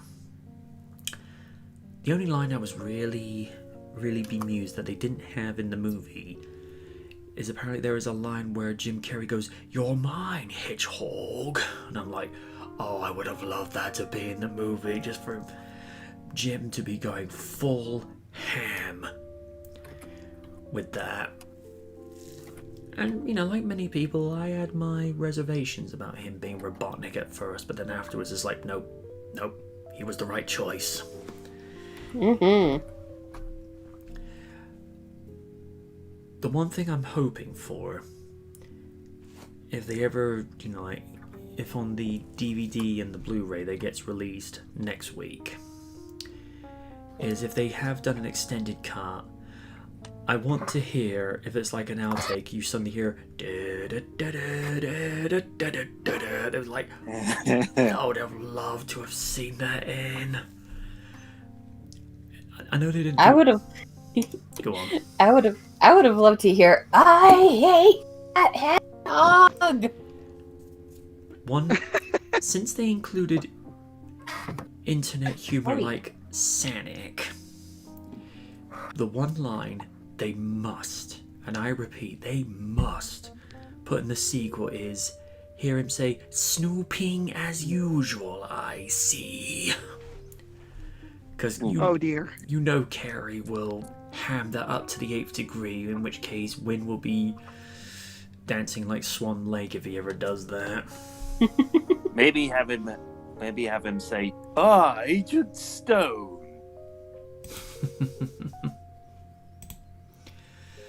I don't think Raiden's ready to come back just yet, but we will save his opinions for when that props up, but we'll consider that one. Staying on the subject of movies, this next article concerns Ryan Gosling. Oh? We have a new face of the Wolfman, and it's not The Rock. Ooh. I see it. After finding great success with The Invisible Man, Universal is moving forward with Wolfman, with Ryan Gosling set to star as the classic movie monster. Reportedly, Universal executives have brought in Gosling to lead the monster movie, and the search for a director is also underway. Multiple names are said to be considered with no clear frontrunner at this time, but Bad Education helmer Corey Finley's name is reportedly in the mix, with a star already in place. The project seems to be on fast track. So a situation regarding the director is likely to be made soon. Universal has declined to comment on the reports as of this writing. Orange is the New Black writers Lauren Schuker Blum and Rebecca Angela wrote. The screenplay for the new Wolfman is based on the original pitch by Ryan Gosling. No plot details on this particular take on the classic story have been confirmed, but word is the movie will be set in present times and in the vein of Jake Gyllenhaal's thriller Nightcrawler, with an obvious supernatural twist. What we can presume is that the story will also primarily follow a man who turns into a werewolf and may or may not attack others, as it is a movie about the classic Wolfman after all. Initially, Universal had planned to launch a vast interconnected movie universe akin to the MCU. That came back to bite them when they released The Mummy with Tom Cruise in 2017. Unfortunately, the movie bombed at the box office and was critically panned by critics. Universal has since gone in a new direction with their monster movies moving forward, opting to produce simpler stories with visionary filmmakers with much more modest budgets. Beginning with this year's The Invisible Man from writer and director Lee Whannell, the studio has already found great success with this strategy, so it's not surprising to see other movies based on the Universal monster movies going into production soon as well. Universal's first werewolf picture dates back to 1935's Werewolf of London, with Henry Hall starring as the hairy creature. Lon Chaney Jr. would famously star as the titular monster when the studio released The Wolfman in 1941. Soon after, he would meet Bela Lugosi as Frankenstein's monster in the crossover movie Frankenstein Meets the Wolfman. I thought Bela Lugosi also played Dracula. Did he not? I believe he did. More recently, the legendary monster was portrayed by Benicio del Toro in the 2010 movie The Wolfman from director Joe Johnston. But like the Mummy movie, the movie was pelted with negative reviews from critics upon its release, and it failed in the theaters as a box office bomb. Here's what I say about the 2010 movie. There are good and bad aspects about it. I'll just get the bad out of the way. Del Toro was horribly miscast. I like the set production. I like the atmosphere that they set it in I think it was the 1860s and not 1940 like they did original, so it was more of a darker atmosphere out from the get-go, and Hugo Weaving being, dial of villain as far as acting is concerned, but it works. Emily Blunt, not as badly miscast as Del Toro, but I felt like you could have gotten someone less known than her and you would have had a better job with it. And they had Rick Baker as the special effects makeup artist that actually did the Wolfman prosthetics. That should have gotten an Oscar, because he's the one who did the prosthetic makeup for American Werewolf in London. And that still looks amazing to this day. I can only watch it for so long because that thing gave me nightmares when I was when I saw the movie put on Channel 4 back in '95. Yikes! It was also the same day. Chelsea drew 2-2 with Liverpool in around New Year's Eve '95. Don't ask me how I remember this. I just know that I do. That, and I also watched it because, well, Jenny Agutter was hot in that movie. Don't judge me. I'm not. If Gosling's new Wolfman is anything like The Invisible Man, it's going to be a fresh take on the classic story, and that's well worth watching. Already there seems to be a heavy amount of interest from fans on social media, so anticipation is beginning to mount quickly for the upcoming movie. More updates on the project will be made available, and it's a matter of time before the movie's director is named. The news was first reported by Variety. Do you think it was a missed opportunity that they didn't include the song by Queen, I Am the Invisible Man? Really? Wouldn't that be too obvious? Yeah, but... Yeah. Yeah, but sometimes, come on, just go with it. It's like when I think it was Amanda Bynes did the teen romantic comedy What a Girl Wants. They didn't include Christina Aguilera as What a Girl Wants. I was like, oh, come on, missed opportunity or what? To be fair, some record companies would probably be charging exorbitant amounts of money just to use that song. Hey, work for what women want. That's true, but it depends on if that company has faith in the movie, too. Touche. Oh, and also, interesting thing, in the music video What a Girl Wants, one of the very few first appearances of Brandon Routh. Wow. Whoa! And in the Britney Spears music video, I think the song was called About the Boy. It's the one where she's at some sort of party at this castle where there's a lot of swimming pools around.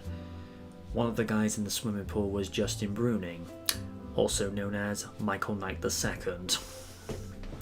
Ooh! Because I saw the music video, because I saw the segment that music video was on, I'm like, and I had to do a double take. I'm like, wait, I know you.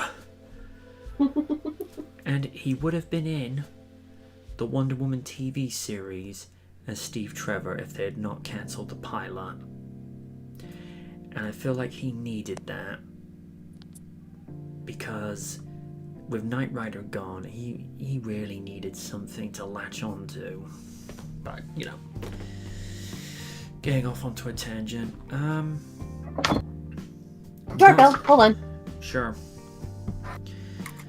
But like I say, off on a tangent.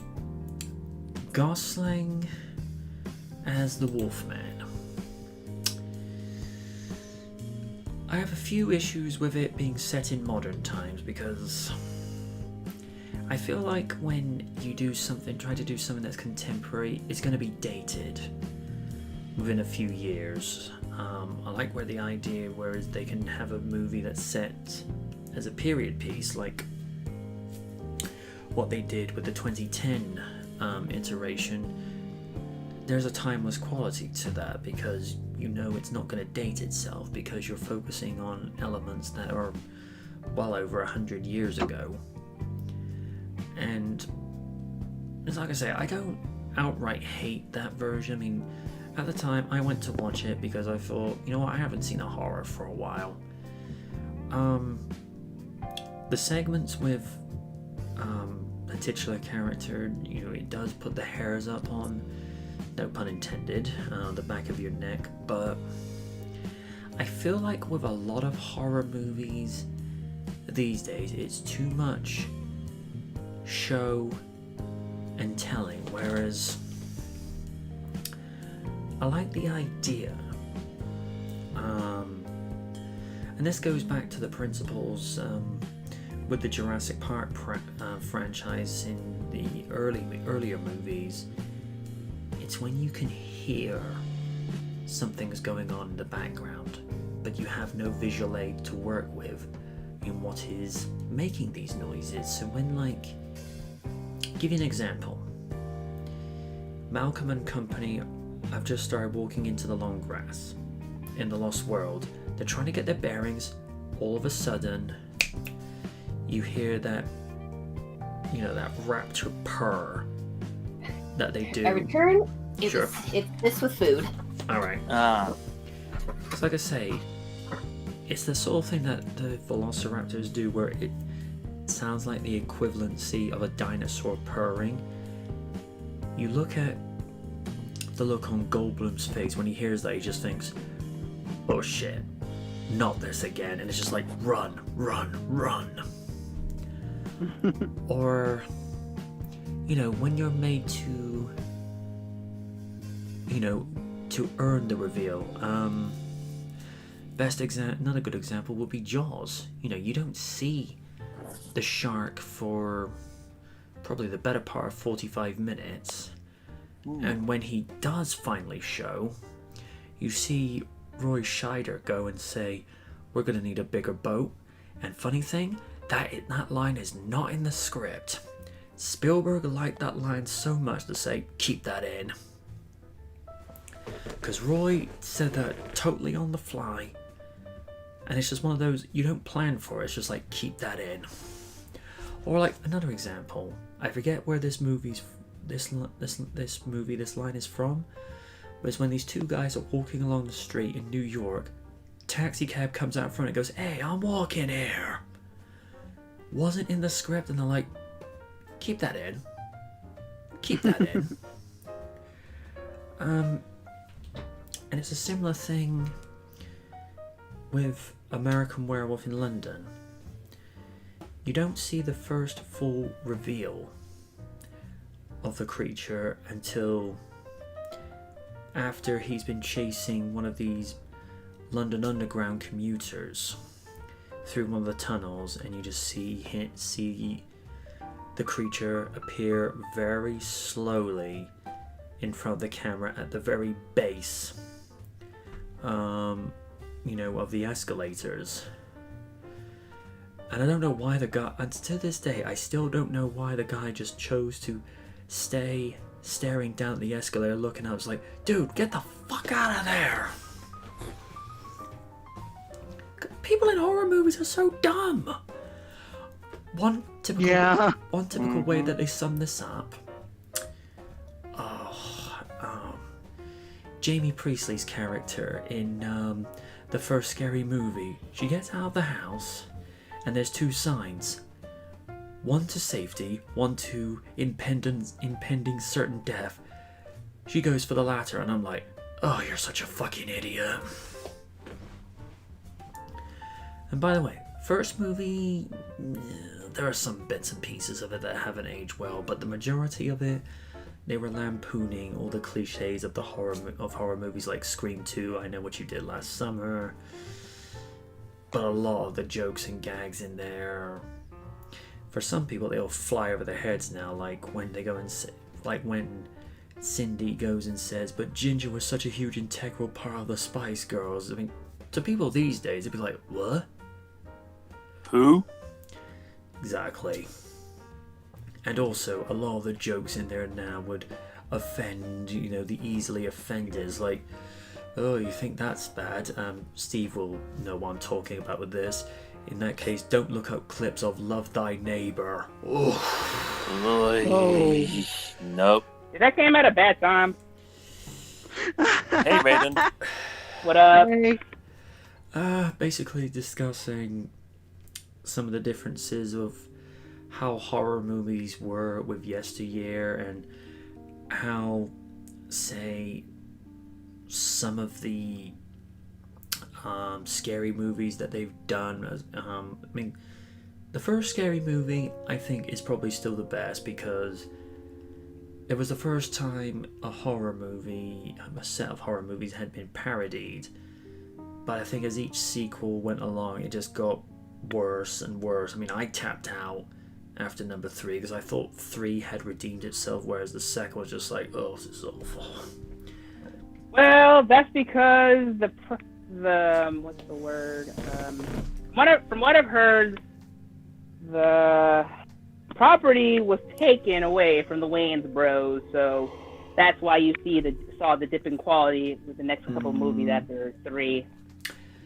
The other thing that we've talked about, particularly with horror movies, if you look at, say, how the 2010 Wolfman was done as opposed to, say, An American Werewolf in London, the 2010 variation is all too much show and tell, whereas Werewolf in London, it built up progressively to the first reveal of the character, to where you see maybe little camera glimpses of what's going on, and it did things, and I've said this before, I always use Jurassic Park as a comparison. It's when you can hear things going on in the background, but because you can't see what's going on, that's when your mind starts playing tricks on you, because it's the fear of the unknown. And I feel like with a lot of horror movies now, they show far too much before you're made to earn it. Another example, as I brought up as well, is I think it was about 45 minutes before the shark in Jaws finally shows up. And when it does finally show up, Roy Scheider's character says, "We're gonna need a bigger boat." And that line is not in the script. Spielberg loved it so much, he said, "Keep that in. Keep that in." Right. You know what they say? Some of the best lines are improvised. Yes. Here's another example I could give. Like 2013 Carrie, starring your girl Chloe Grace Moretz. Mm-hmm. And luckily, Mr. James A. Janice of the Kill Count / Dead Me fame said it perfectly. The movie itself is all show with no substance. You know, they show the stories they show the story, but they don't do anything new. The only thing you see is like camera phones and all that. And yeah, they got the star power, but star power and gore, but half and half is just a basic remake. I'm not saying all remakes are bad, but it's just some people just don't get the bigger picture with material. Yeah. I mean, to be fair, I kind of wish that they would do it in the vein of the book itself, because I own the book and I've read it before. And I prefer it that way, where it's like basically an account of everyone who either survived Carrie's rampage or just people who are around that time. They kind of told it that way, like in a documentary type thing, which I would kind of find interesting. That would be fine. Like, I would like to see that, but again, they kind of did it with the studios won't think outside the box. They kind of did it with the 2002 TV. Oh yeah, the made-for-TV one, which was supposed to start a TV series, which never really happened. Unfortunate.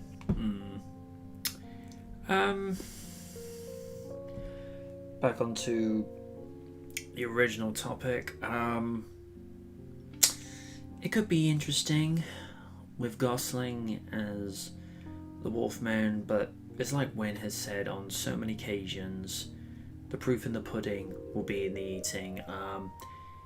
Give me a trailer, give me some concept art, and then we'll see, because Gosling's a good actor. But I don't know, werewolf movies have not really been viewed in a critically positive light. Probably not since. Excuse me. Probably not. Bless you. No. It's just the monster drink coming back.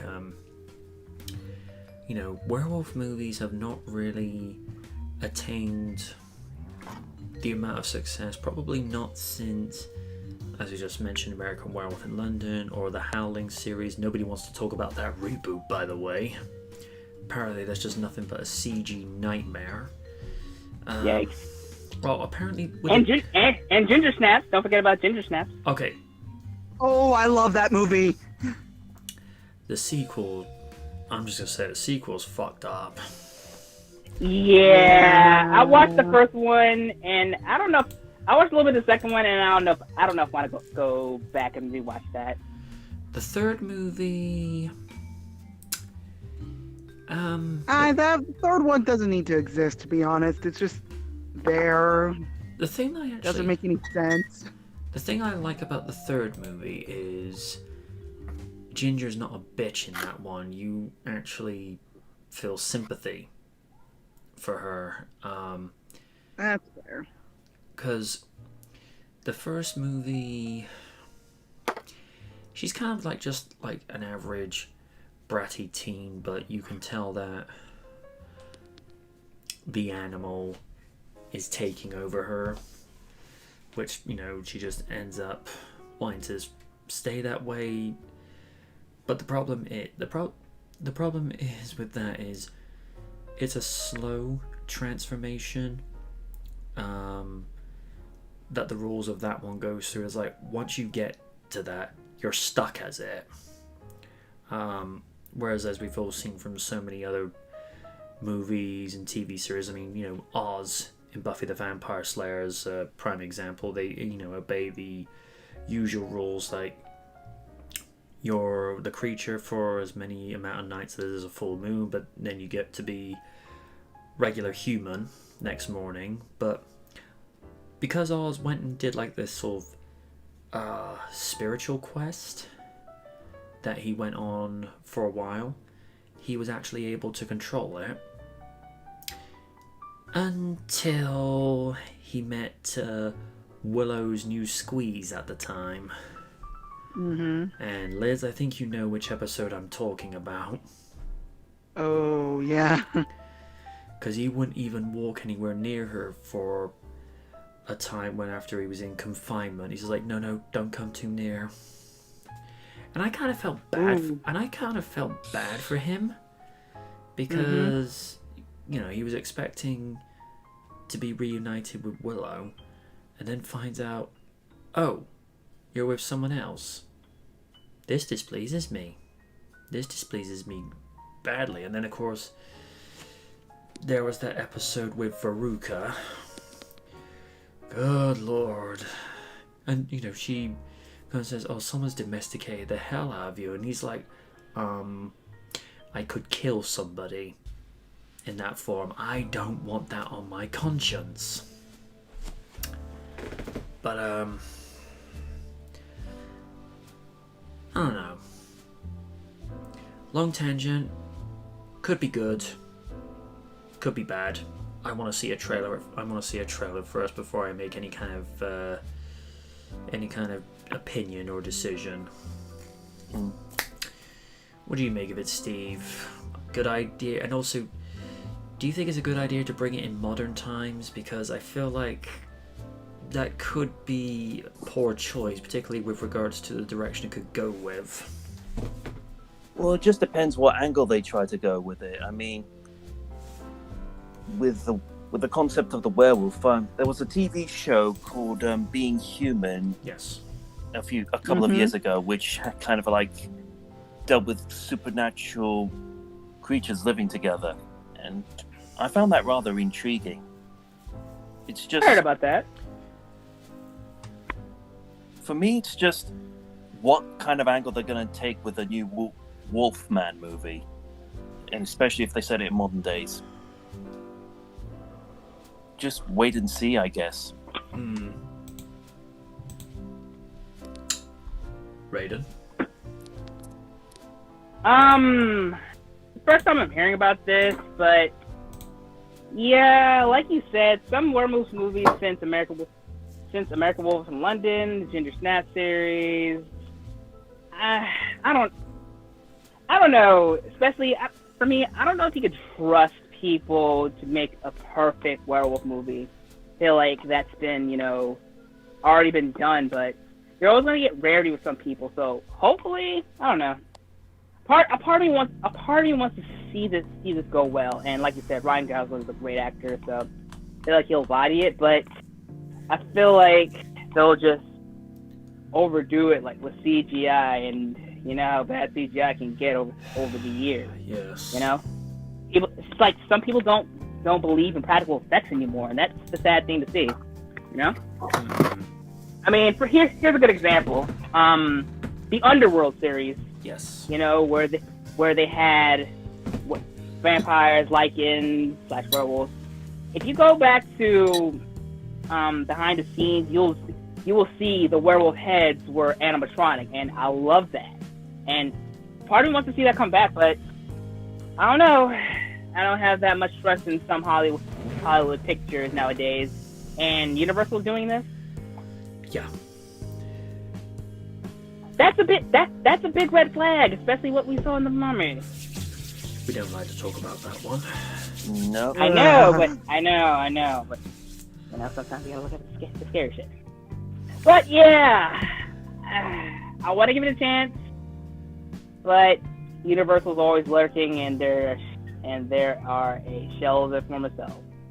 Half and half, with half and half, if you want to go with someone who's working on the stuff, like probably with Halloween Kills, Candyman, all that jazz. But with this, I hope it does well. That's all it is.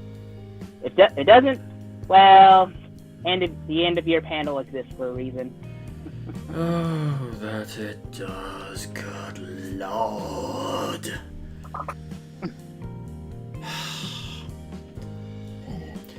Lids, I hand you the golden Triple H shovel.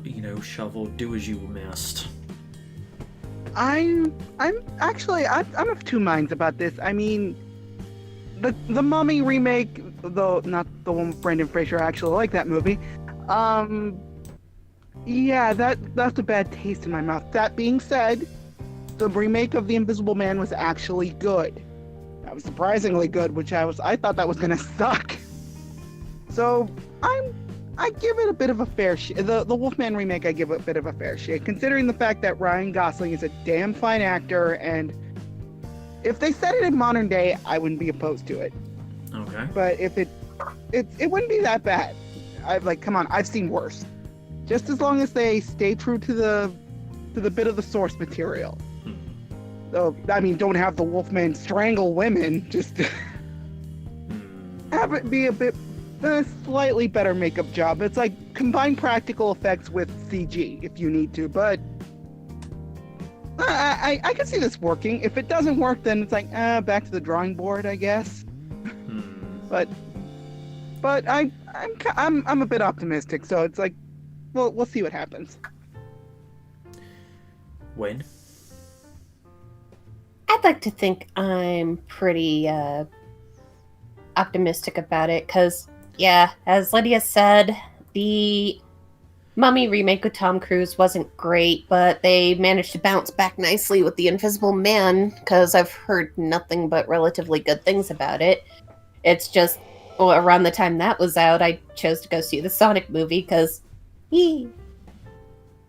and in terms of choice of actors, they're making a good choice so far, so if the casting looks good, the writing may potentially be good, just as long as they don't go too overboard on some things or take too many liberties. Sure, take a liberty to here so you're not just doing a full-blown retell. But at the same time, being able to stay close to the original content. Just bring a little bit of newness to the table and you're good, and don't overdo it on the CGI. I have to agree with Raiden. Underworld did it right. The Ginger Snaps franchise did do it right. You are very accurate. And while it wasn't so well received, I will give Benicio del Toro some credit. He really did try with that Wolfman movie. He at least tried. And back to Underworld, it's kind of hard to say no to that franchise anyway, because holy crap, Kate Beckinsale. What are you drinking, woman? You do not age.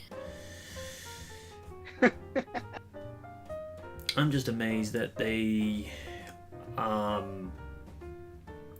her to do some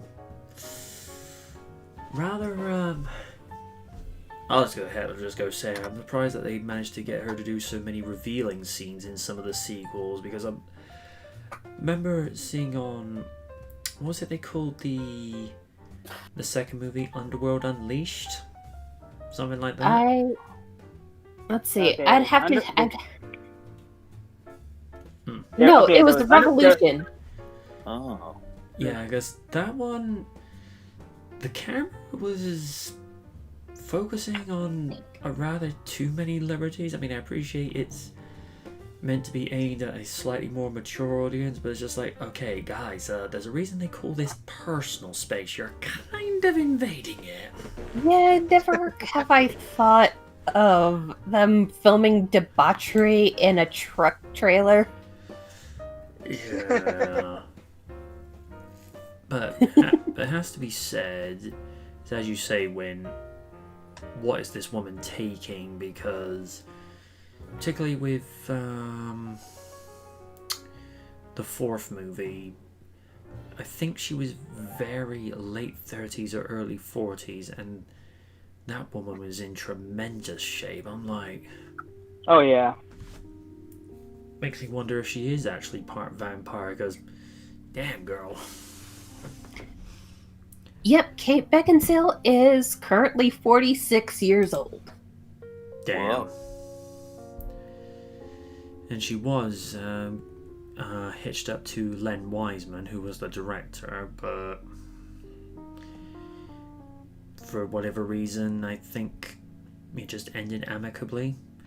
Interesting thing, she was with Michael Sheen for a time. Oh, really? Yeah, Lucian. And Len Wiseman ended up being like the stepfather to their kid, which I think he was a little bit uneasy at first because he's like, "You're kind of dating my girl." It's like,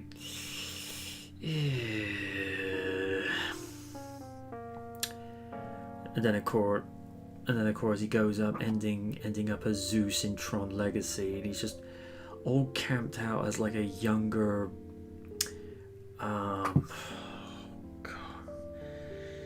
as a very much younger David Bowie during his Ziggy Stardust years, and I'm like, Michael, I get the impression you're enjoying this a tiny bit too much. Especially when he's prancing around with Flynn's disc. I'm like, okay, dude, I don't think that thing's meant to be used for what you think it's meant to be used for. But safe to say, he didn't last too long in the movie. And here's the thing with Tron Legacy, I think I've gotten a little bit more respect for it as time has gone on, because if you ever see the YouTube channel Cinema Wins, he actually lists a lot of good reasons why that movie actually works, and you start paying attention to these details and you think, okay, I actually agree with that, because you get Cinema Sins. I mean, his channel was good in the beginning, but now he's just nitpicking for the sake of nitpicking. I was about to say, I'm like, okay, you just did either you didn't like it, or you just being crabby. That actually reminds me of a video of another YouTuber who did Cinema Sins against Cinema Sins videos. Oh jeez. I know he went off on the original Back to the Future movie, and I'm like, no you didn't. No you didn't. You leave that movie alone. Jurassic Park 3, you can go nuts, I don't give a fuck. Oh, good lord, let's not, oh god. Yeah, but it's the 20th anniversary of that movie next year, and oh, you have to do that, do you? Review it. Godspeed. I only do like re-reviews of movies if they get to certain milestones, because there probably will come a time where I do like a 40th anniversary retrospective of the first Back to the Future, because I've done the 34th, I've done the 30th for parts 2 and 3. There will come a time where I look back at, one of these movies again, because I might have a different perspective in the future down the line. I mean, it's like when I went back to look at Hulk for its 17th anniversary. There are things that I appreciate a tiny bit more, but it's still a crap movie. The things that I sort of appreciate with Jurassic Park 3 is they tried to advance the story, because there were certain things going on Isla Sorna that made you wonder, what did they do there after everybody took off from Isla Sorna before the Lost World? What else were they doing there that they didn't want people to know about? But also, sorry. Because it also made people raise a few other questions. If the Spinosaur was on Isla Sorna whilst the Lost World was going on, how come that didn't intertwine with people? I'm like, there's a plot hole. But we'll see how it goes. My main. It's like what? Sorry. No, dude, come on. Yeah, it's like what Dr. Grant said in that scene when he was talking with Billy. Well, who knows what they were up to when Billy says that it wasn't on InGen's list. No. The movies that I am going to be covering for this upcoming season, I mean, at some stage I gotta sit down with Kaiju and go through the first Transformers movie, because this will be, like I say, my first collab. Working with someone outside of working with Oni and what have you, although Kaiju doing a review for Monday Night Raw would be intriguing. Oh boy! Oh no. I mean, honestly, with Kaiju, I think he'll be more reserved and calm. Like, but you know, don't go about the flaws, because, like you said, time and time again, he's a professional. So Yeah. I see he do as well. Of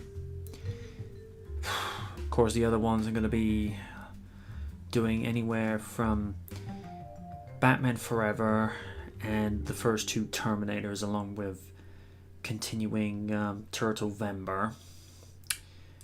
And I've got Win doing a little something for one movie review if Hurricane is not able to become available. Mainly because Hurricane's been my go-to for a lot of fan art, whether it's me looking up at the T-Rex from the first Jurassic Park. Hang on, let me see if I can find it a sec. Let's see. I don't actually have it in that particular picture. Let me see if it's in one of the archives from for when Real Features was Special Features. Let me see. Where is it? Jurassic Park Edition. Oh, sorry, that's me. I've got my takeouts here. I'll be right back. Sure. Hey. Yay. Just to give you an example, this was when I was doing the 20th anniversary review, because I kind of wanted to recreate the T-Rex looking down at the Ford Explorer when it's just staring at Alan and Lex in the face, but it's trying to see them, but it can't because it's not moving. Dan says, if you need any voice acting done for you Transformers, you should hire Jobby the Hog. Dude, I don't have the money to be able to do that. But, you know, like I say, because there's a strong chance that Hurricane may not be available, Win is going to be my go-to, because Win's never had to prove how good of an artist she is with her tablet. She's already good. To be Yeah? those references. Win. Win. Meow. I'm the one who... Stop being cute. Oh wait, no, stop. No, don't stop being cute. When I'm the one who who purposely keeps himself off of the perch, alright? You do good work. You should be appreciated and admired for it. But then again, there's a reason why I keep myself humbled. Let me put this to you in context, Raiden. If you knew me from 2012, you would have probably slapped me across the head multiple times, though. Boy, be humble. Don't worry, I'm non-violent. Yeah, well, when you get knocked off your perch, it was not like nothing major. I probably just, believed my own hype at the time in 2012, especially on Facebook as well, but that's a story unto itself. When you come... Also, dude, you picked the right time to leave, because let's just say it's gotten a little... So I hear... Psycho. Yeah. Also, I'd stay away from Twitter too. Yeah. For the time being. Yeah, Twitter is becoming very hostile. But it's like I say, if you get knocked off your perch and you come crashing down to earth, you get a rather rude wake-up call. But sometimes it's needed because it's just nature and, reality come and say, hey, don't be like that. That's why I purposely try to keep both my feet on the ground. I mean, if someone gives praise for what I do, I take that moment, let it, just let it sink in for the moment, and then I move on to the next. Because it's just like, be in that moment, appreciate it for what it is, and then move on. Because you can't constantly live off of that one moment and then, brag about it years later. I mean, if it's brought up years later, you just take a moment and think, oh yeah, that was cool. And then you move on. I mean, it's like the stuff with RDR back in the day. I mean, I enjoyed RDR for what it was, but going into 2014, I had enough of it. Now, for context, I'm referring to the way the product was, and as it's been documented, Oni just would not leave TNA alone. Oh, good lord, I know that from experience. Well, it is Oni you're talking about. Point taken. True. I mean, he did give up the chase with it eventually. And to be in his defense, he hasn't made a TNA joke in years. But, it was also... I took time off, left it for about 4 or 5 months before I came along with SmackView, because I just wanted to cover SmackDown and just be able to do things the way I wanted to do it. And most SmackView episodes were only probably about 6 to 7 minutes long, which was like, no, that's all it needs. I did 3 seasons of that, which I was quite happy with, but I felt a slight pull in the summer of 2015. I thought, is it time to go back? And we tried it for 2 seasons, and we enjoyed Next for what it was. But then 2016 happened with WWE, and we're like, no, that's it, we're out. Yeah. And I think RDR was like one of those things. It was good for what it was at the time, but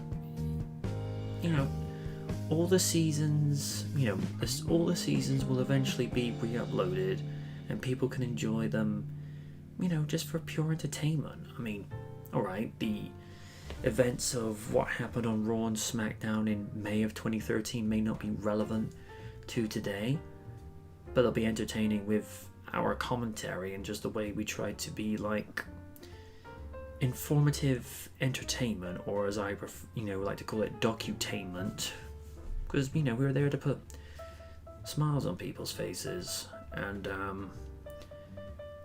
given how the world is so super easy to offend now, I don't know if RDR would work, especially with L-Man. True. Especially with L-Man on commentary. Oh God.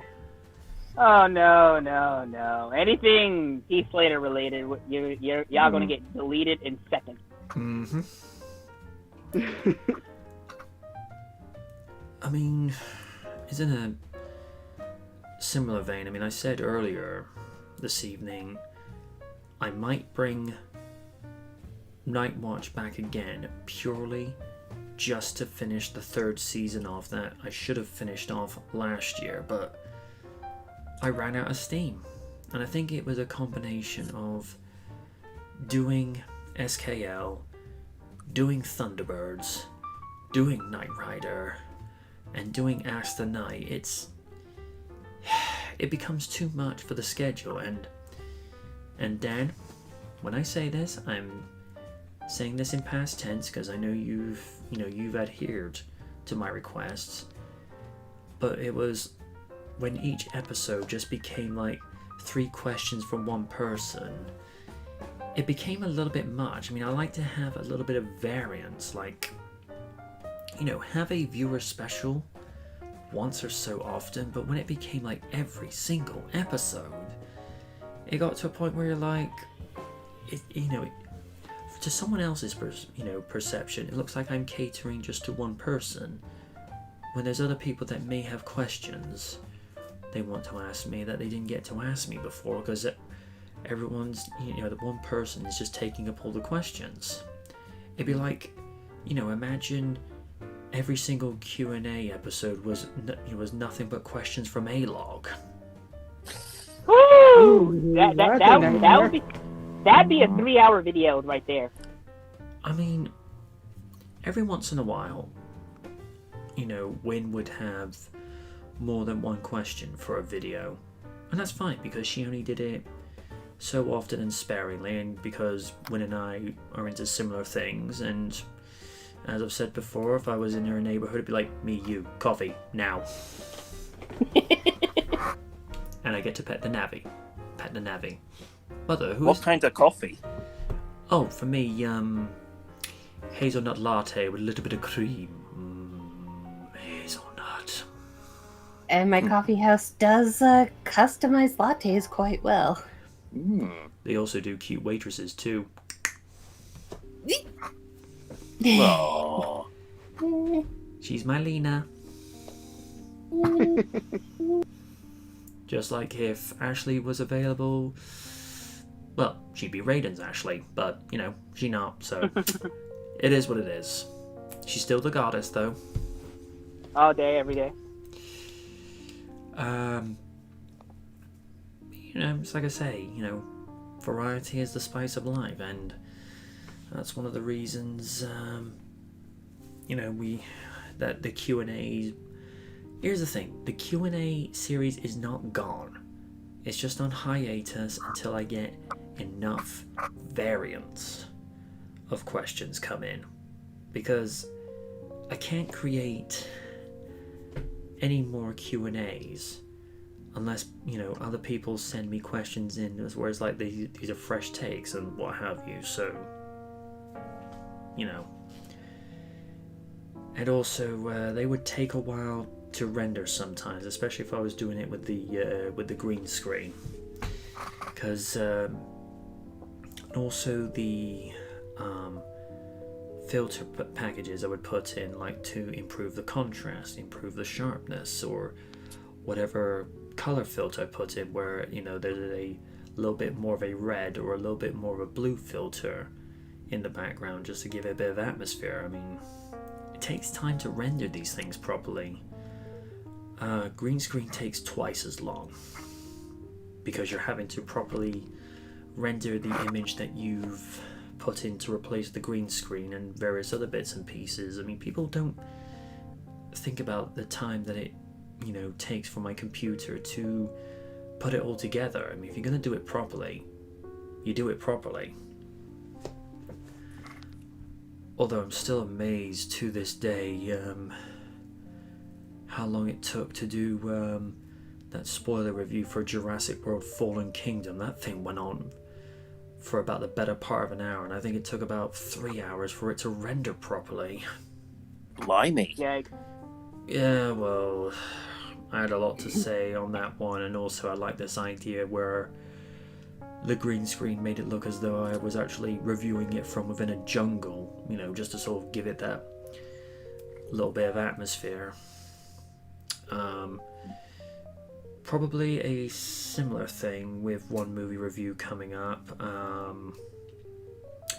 For one of the movies that's coming up, I think it may just be the perfect time for the first time in about 3 years to bring back a certain character. Uh-oh. Retro MJ is going to show up. Oh yeah. Oh. I've seen him. Yeah, I'm not saying which movie is going to be done, but... And here's the thing, it's not really going to be... It is going to be an old versus new, but it's within the same movie. Only because when you get the context of which one is representing, you sort of think, okay, I see where he's going with this. But that's not going to be revealed for quite some time, because that'll be, I think, ticket number 3, and that's not due until end of August. Because what I tend to... Because what I tend to do now with the scheduling, I'll give you an example with season 14, because I looked up when Back to the Future Part 3's 30th anniversary was going to be, which of course was last Monday. So I then started counting backwards every 2 weeks to see when season 14 would start, and as it so happens, it was the 3rd week of January, so that was when I came in with Hulk, and then after every other one, it was like, with the exception of the Sonic reviews, every movie review stuck to the schedule. As I've said to Kaiju, the only reason the Sonic one was late was because the Wednesday that week was the only time I could get to watch it, so that's why those reviews were out really late that week, which meant the review after that I had to do double time just to make sure that one was out on time, and then you go on to the next one. Whereas with this season coming up, by the time the first ticket goes in, which will more than likely be the Transformers retrospective, I want to be at least onto the 4th review of that series, just so that I'm actually ahead for once, because it's not fun playing catch up. I mean, I think the only time when you're playing catch up is fun is when you know the end is in sight. You know, the light is at the end of the tunnel. But it's when you're having to do it from the start, that's when it's not fun. Bear with me 1 second. I'm just going to close the window. The neighbors are arguing next door. Oh boy. Kind of had a similar thing with here with the traffic and a group of kids on bikes outside my flat. Ah. They're not using fireworks, are they? Oh, no. They're just hanging around, just biking around. Ah. Yeah. That right there was an Attack the Block reference. Oh. Yeah, sorry about that. I'm not going to get into like personal details with what's going on, because you might get somebody listening and goes, hang on, what's he saying about us, this, that. All I'm just going to say is, it's not fun for the audience having to listen to that in the background, hence why I've just had to close the window up. It means things are going to get a little bit hotter in my room now. It's fine. I mean, what is the temperature currently? Temperature now is 61 degrees Fahrenheit. What is that in centigrade? It's gone down to 16, so that's a little bit better. Yeah. Let's be glad it isn't the 80s or 90s. Because, you would have been suffering. To answer the passionate Duran Garber, I'm just fine. More importantly, how are you, good sir? As most people know, Duran Garber is a long-standing alumni, member of the end-of-year panel, and also a very big supporter of my work from back in the day when I first started off with Night Watch in 2007. Nice. Whoa. Yeah, I remember we had a mutual hatred for the Predator. Oh yeah, he goes, oh, where do I start? And you just like, you too. In fact, let me just see a second. Did I ever upload the very first issue of Night Watch from back in it? No, I didn't. I'm very surprised by that. What year did you do it the first time? I could tell you the exact date. The first ever issue of Night Watch in the original series was December 19, 2007. Wow. Oh, that's going back. In fact, 07 was the year I fully saw it on YouTube, actually. let me just see. Going back a few years now, doing my own bit of time traveling. December 19, 2007. Oh no, it was a Wednesday.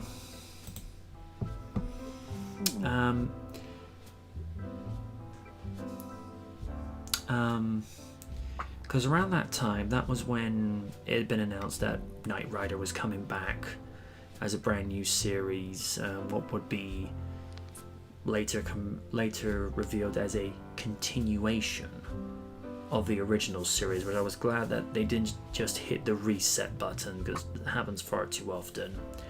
And I was giving my thoughts and opinions on the fact that the car was now a Mustang. As I've said before, I just started referring to the car as a kit stang because it's a Mustang and it's kit, and I thought no more of it. And around the time when I moved address in early 2008, I didn't have internet for about 2 or 3 weeks. It's just the way that someone didn't coordinate properly with the internet provider to do it properly.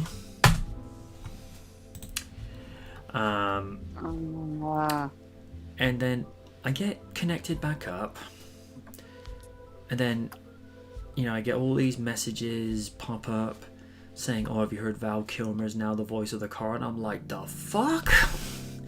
Wait. Okay, you talked about the series a lot, but I did not know Val Kilmer voiced the car.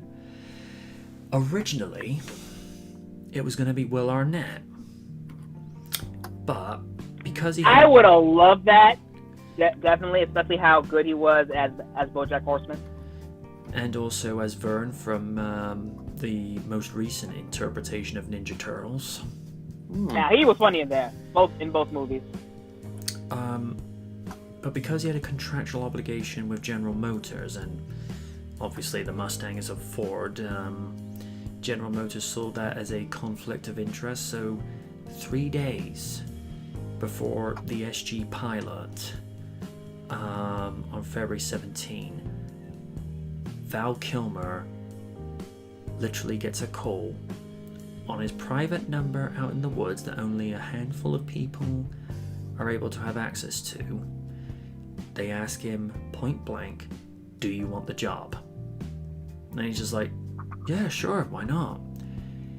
And all of his lines were recorded within the space of a few days, because they literally had 3 days before it aired. So his was literally to hit the mark. And what a lot of people give him a lot of shit for is say he sounds too robotic. What you gotta remember is, even with the original kit, his personality was very childlike and very naive and robotic, because he was a personality that was growing. In the first season, he's very childlike and he wants to do all he can to help Michael, whereas the second and third season is the equivalent of like, "Oh, Michael, shut up, you douchebag." Which, the kid Stang was slowly growing into that, and I think if they had been given the second season, you would have seen him further grow. But they had the rug pulled out from underneath them, because that series never left the top 3 in all 17 episodes, and in its final episode, I Love the Nightlife came number 2 against American Idol, which back in those days that was not easy to do, because it got the I mean, that's how TV networks get you. Once something gets good ratings, it's bound to get axed, unfortunately. And as as Wynn reacted in the first season of SKL, and I still love her for this, was when I told her that what would have been the second season, the budget that was for the second season got pumped more into I'm a celebrity, get me out of here USA. And she says, that show was total and utter garbage. That's most reality TV. The only reality shows I've ever liked was Sci-Fi's Face Off, because hey, you get to see a lot of talented people trying to get into the Hollywood makeup industry and making really creative prosthetics.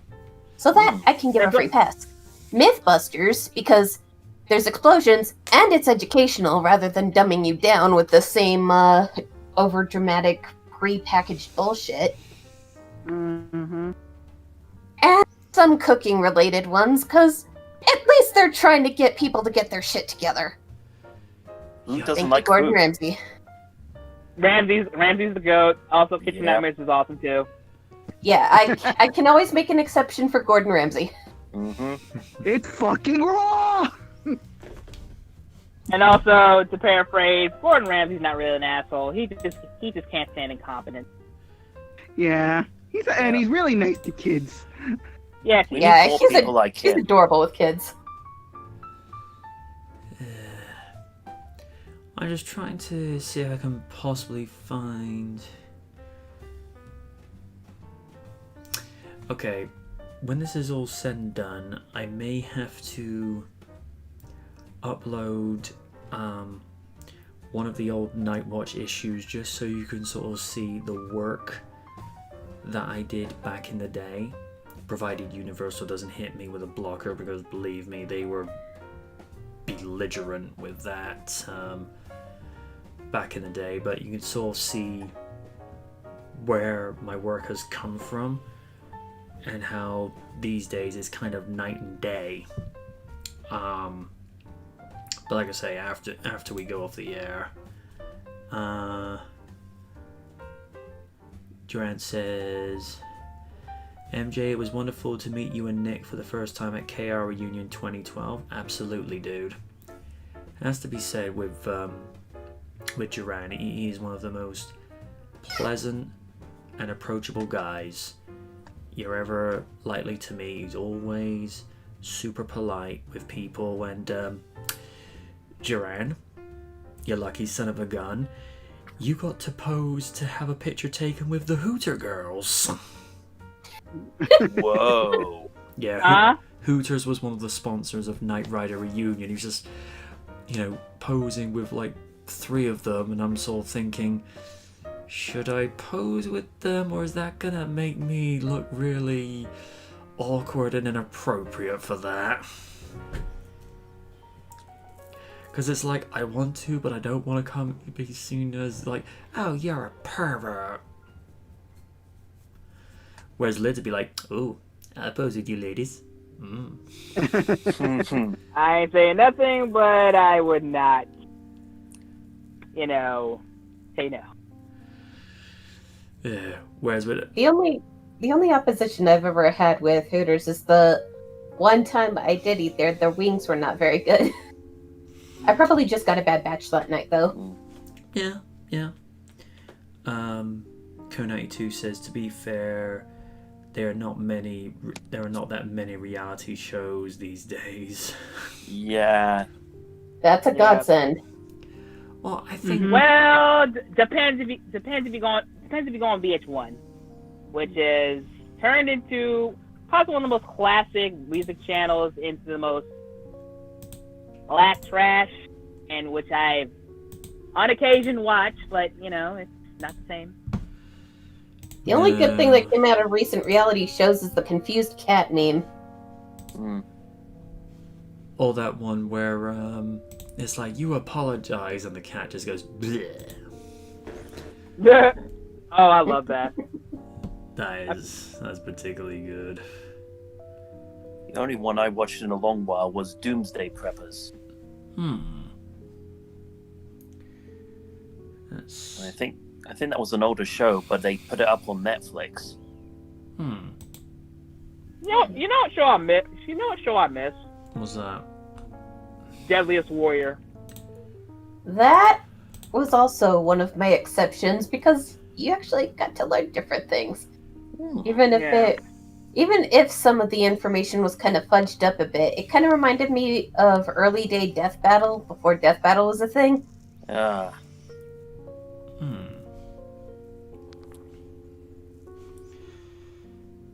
Historical nowadays, references like Viking versus Samurai, was it? Yes, it was. That was the first season. Hell, the final episode of it was vampires versus zombies. Ooh. Wait. And then I loved. Then there was the Irish Republican Army versus the Taliban, which the Irish kicked their ass. They did. Oh my. I'm not one for condoning terrorism or anything, but being Irish, it kind of brings a little grin to my face. And I loved William Wallace versus Shaka Zulu. That one was my favorite. For me, it was Maori versus Shaolin Monk. Ooh, that was a good one too. Yeah. You got to share a link with that about that show to me later. Steve, you'll love it. Trust me. Yeah, it was pretty fun. Just sad it got shit canned.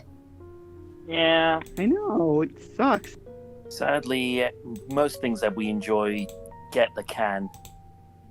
Well, if you want something close to it, there's always a game that's on next gen consoles called For Honor that has knights, Vikings, samurai. Yeah, I've just tried uploading one of the old Nightwatch episodes. Nah, Universal are having none of that.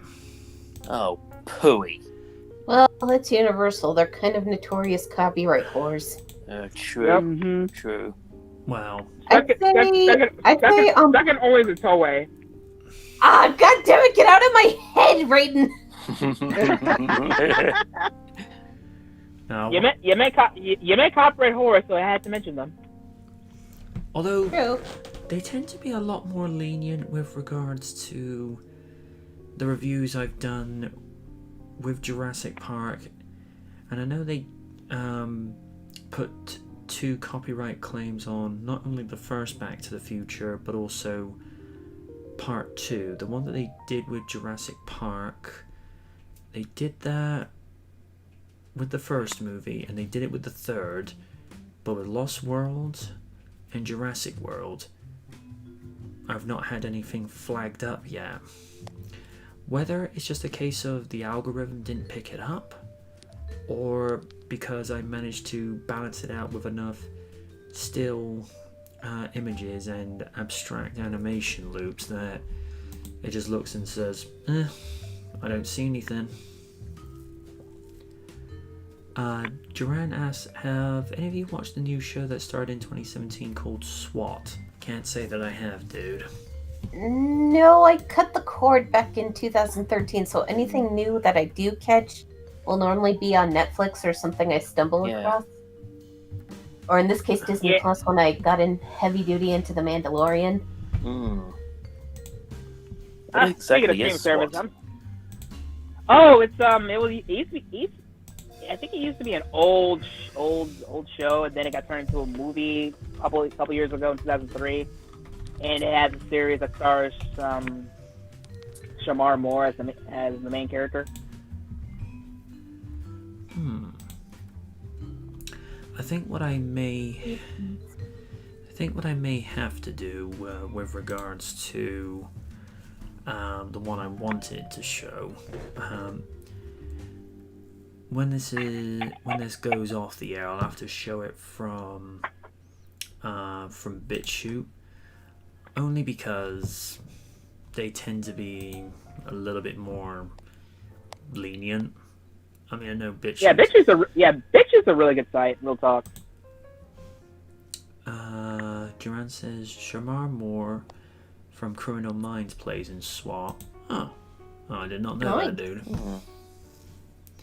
Sweet. He also voiced Cyborg in the DC animated movies. I did not know that. Speaking of that, has anyone watched Justice League Dark Apocalypse? I've Not seen, yet, but I heard it's pretty No. good. I've seen bits and Oh pieces. my god! Let me just tell you, for anyone who's ever watched Flashpoint Paradox, oh man, I did hear it goes to places. it does. And if you ever check it out, you might cry a little bit because a certain character of yours. Don't fuck with my John Constantine! No! No, don't worry. He's fine. He'll be fine. He's good. Okay. Choke a bitch. Damn. I'm sorry, And there's I'll hold him two down for there's you. two husbandos you don't fuck with in the comic book verse with me. You don't fuck with John Constantine and you don't fuck with Frank Castle. Damn. Damn. Okay. I still advise not to watch Punisher season. Well, if you get to episode 5 where it gets to one cool fight, you don't have to watch the whole series. Oh good lord, that shit goes way too long. Also, there's a ship. There's a ship that a lot of people will love if you ever watch the 2 DC animated Teen Titans movies.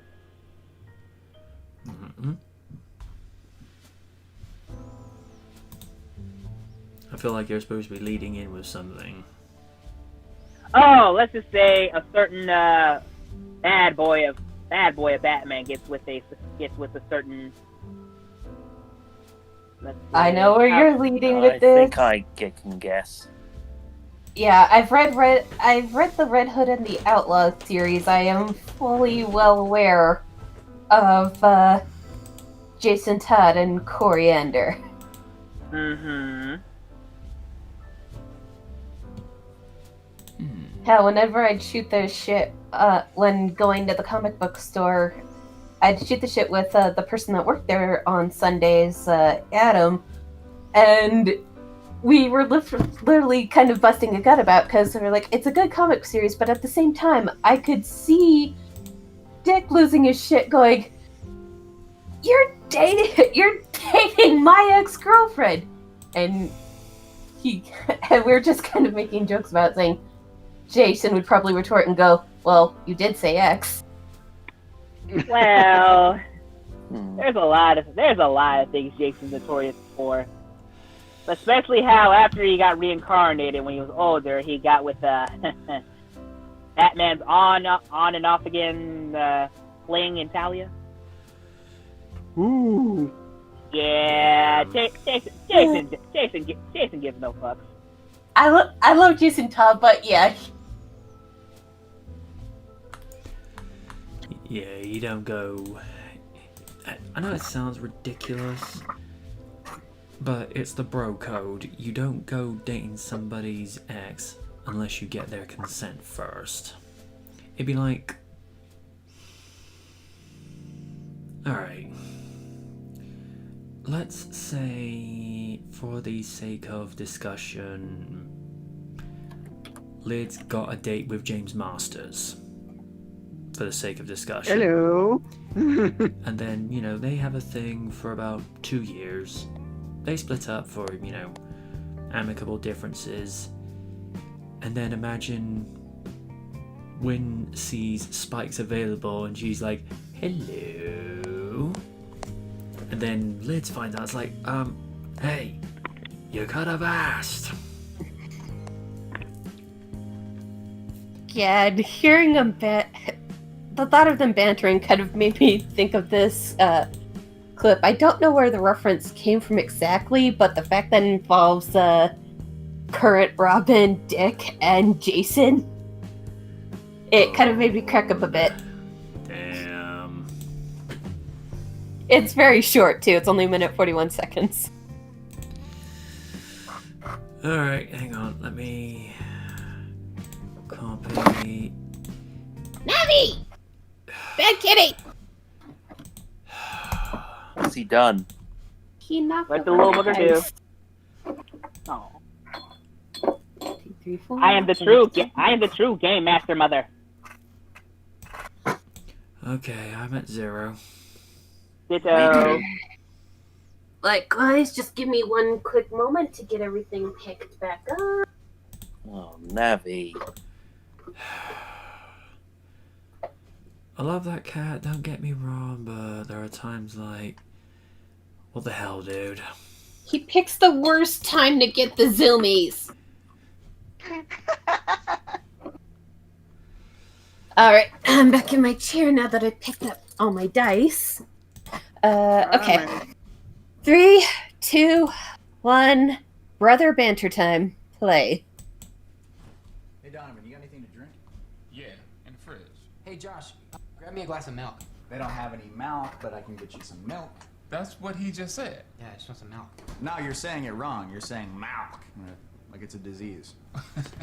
How do you say it? I'm saying it the way everyone ought to say it. Milk. M-I-L-K. Right, like 2%. Right, whole milk. No. Say milkshake. Milkshake. Okay, now say milk. Milk. Are you hearing this? Oh no. The man wants a glass of milk. Milk? Give him the milk, Josh. Donovan, inside voices, please. Sorry, Dad. Josh! Pour me a glass of milk! Why are you yelling at me? Just give him the freaking milk. You guys aren't even saying the same thing. We're all saying milk, Josh! No, you're saying milk. You're saying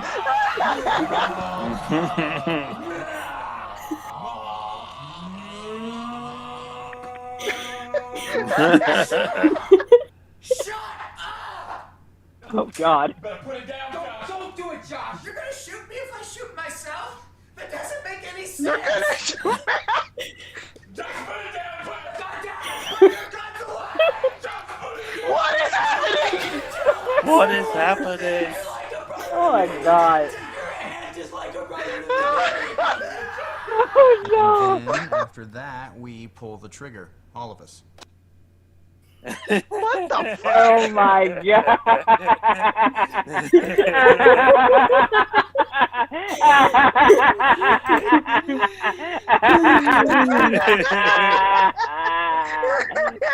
Oh no. Oh. This is why Batman said no guns. Oh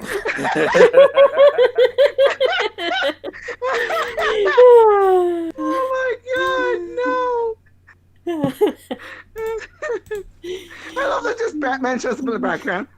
You're talking too loud. It's like, sorry, Dad. No, inside voices, please. You know what's weird?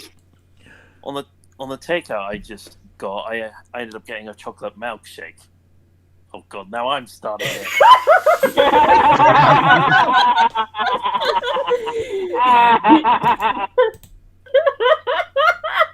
No, it's pronounced Miak, okay? It's pronounced Miak. Anybody get that reference? Oh God. Oh God, my cheeks hurt.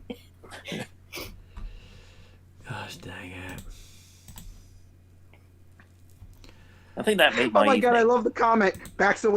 Tim backs away slowly. I'm gonna come back when there is less weird shit, Alfred. So never mind him. Oh, here's one. This is like my dad. He pronounces water just fine, but watermelon somehow turns into wallow-melon.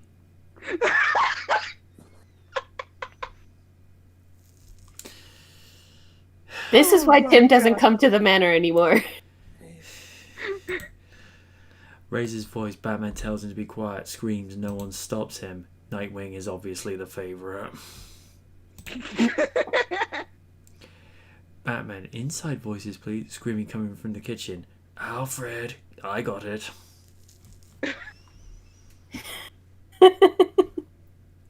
You're like a brother to me, as they all are close to killing themselves.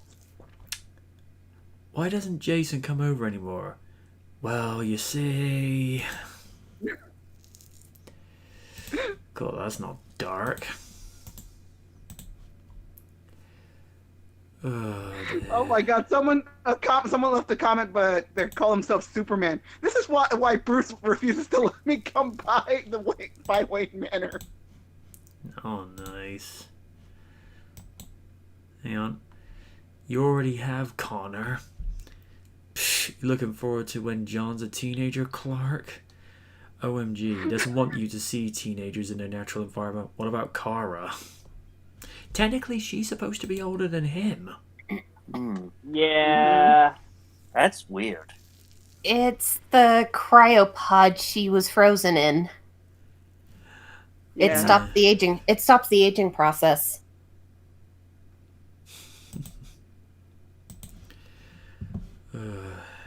Check some of the comments a second. Co92 says, "Geez Louise, that was something."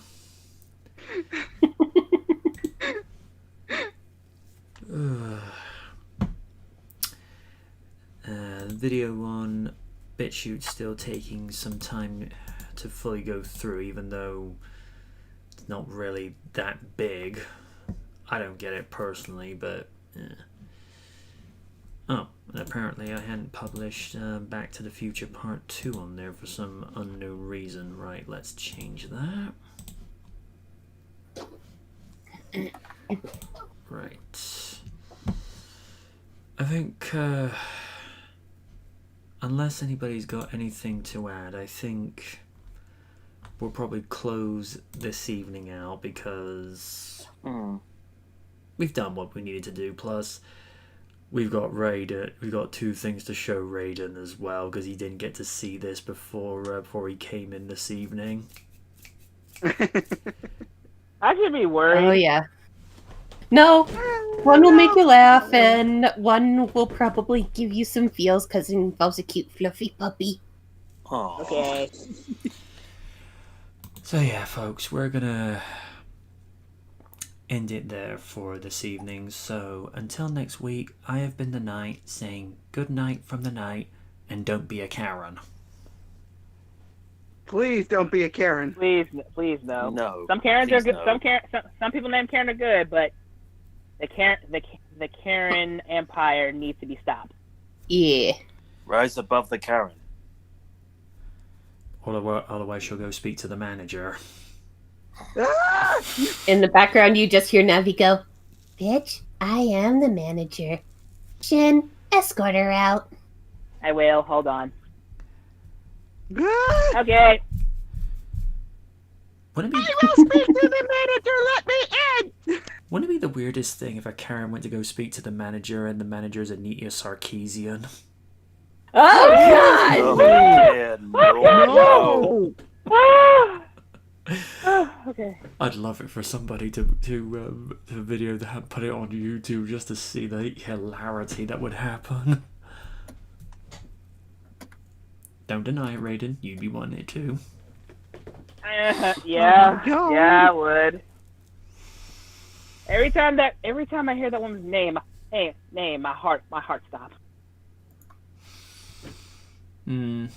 Trying to clutch my imaginary pearls. Abby's glaring at me. Talk to you again soon, Duran. Nice of you to drop by this evening. Come again soon. Nobody gonna say their signature goodbyes, or Who wants to go first? Well, just that. I'll see you folks next time. Catch you later, guys. Take care wherever you are. Protect yourself at all times. The Zen Master commands it. Mm-hmm. And wash your goddamn hands. Please. And don't lick toilet seats. Oh yeah, you know the guy that was licking the toilet seat in that one coronavirus challenge video? He ended up in hospital with the virus. Oh, that's called karma's karma. Karma's a bitch, isn't it? Stupid is as stupid does. I believe this old meme says it best. Now, for context, I don't want anyone to catch the virus, but I'm talking about the stupidity You are an idiot. And that is it. Huh?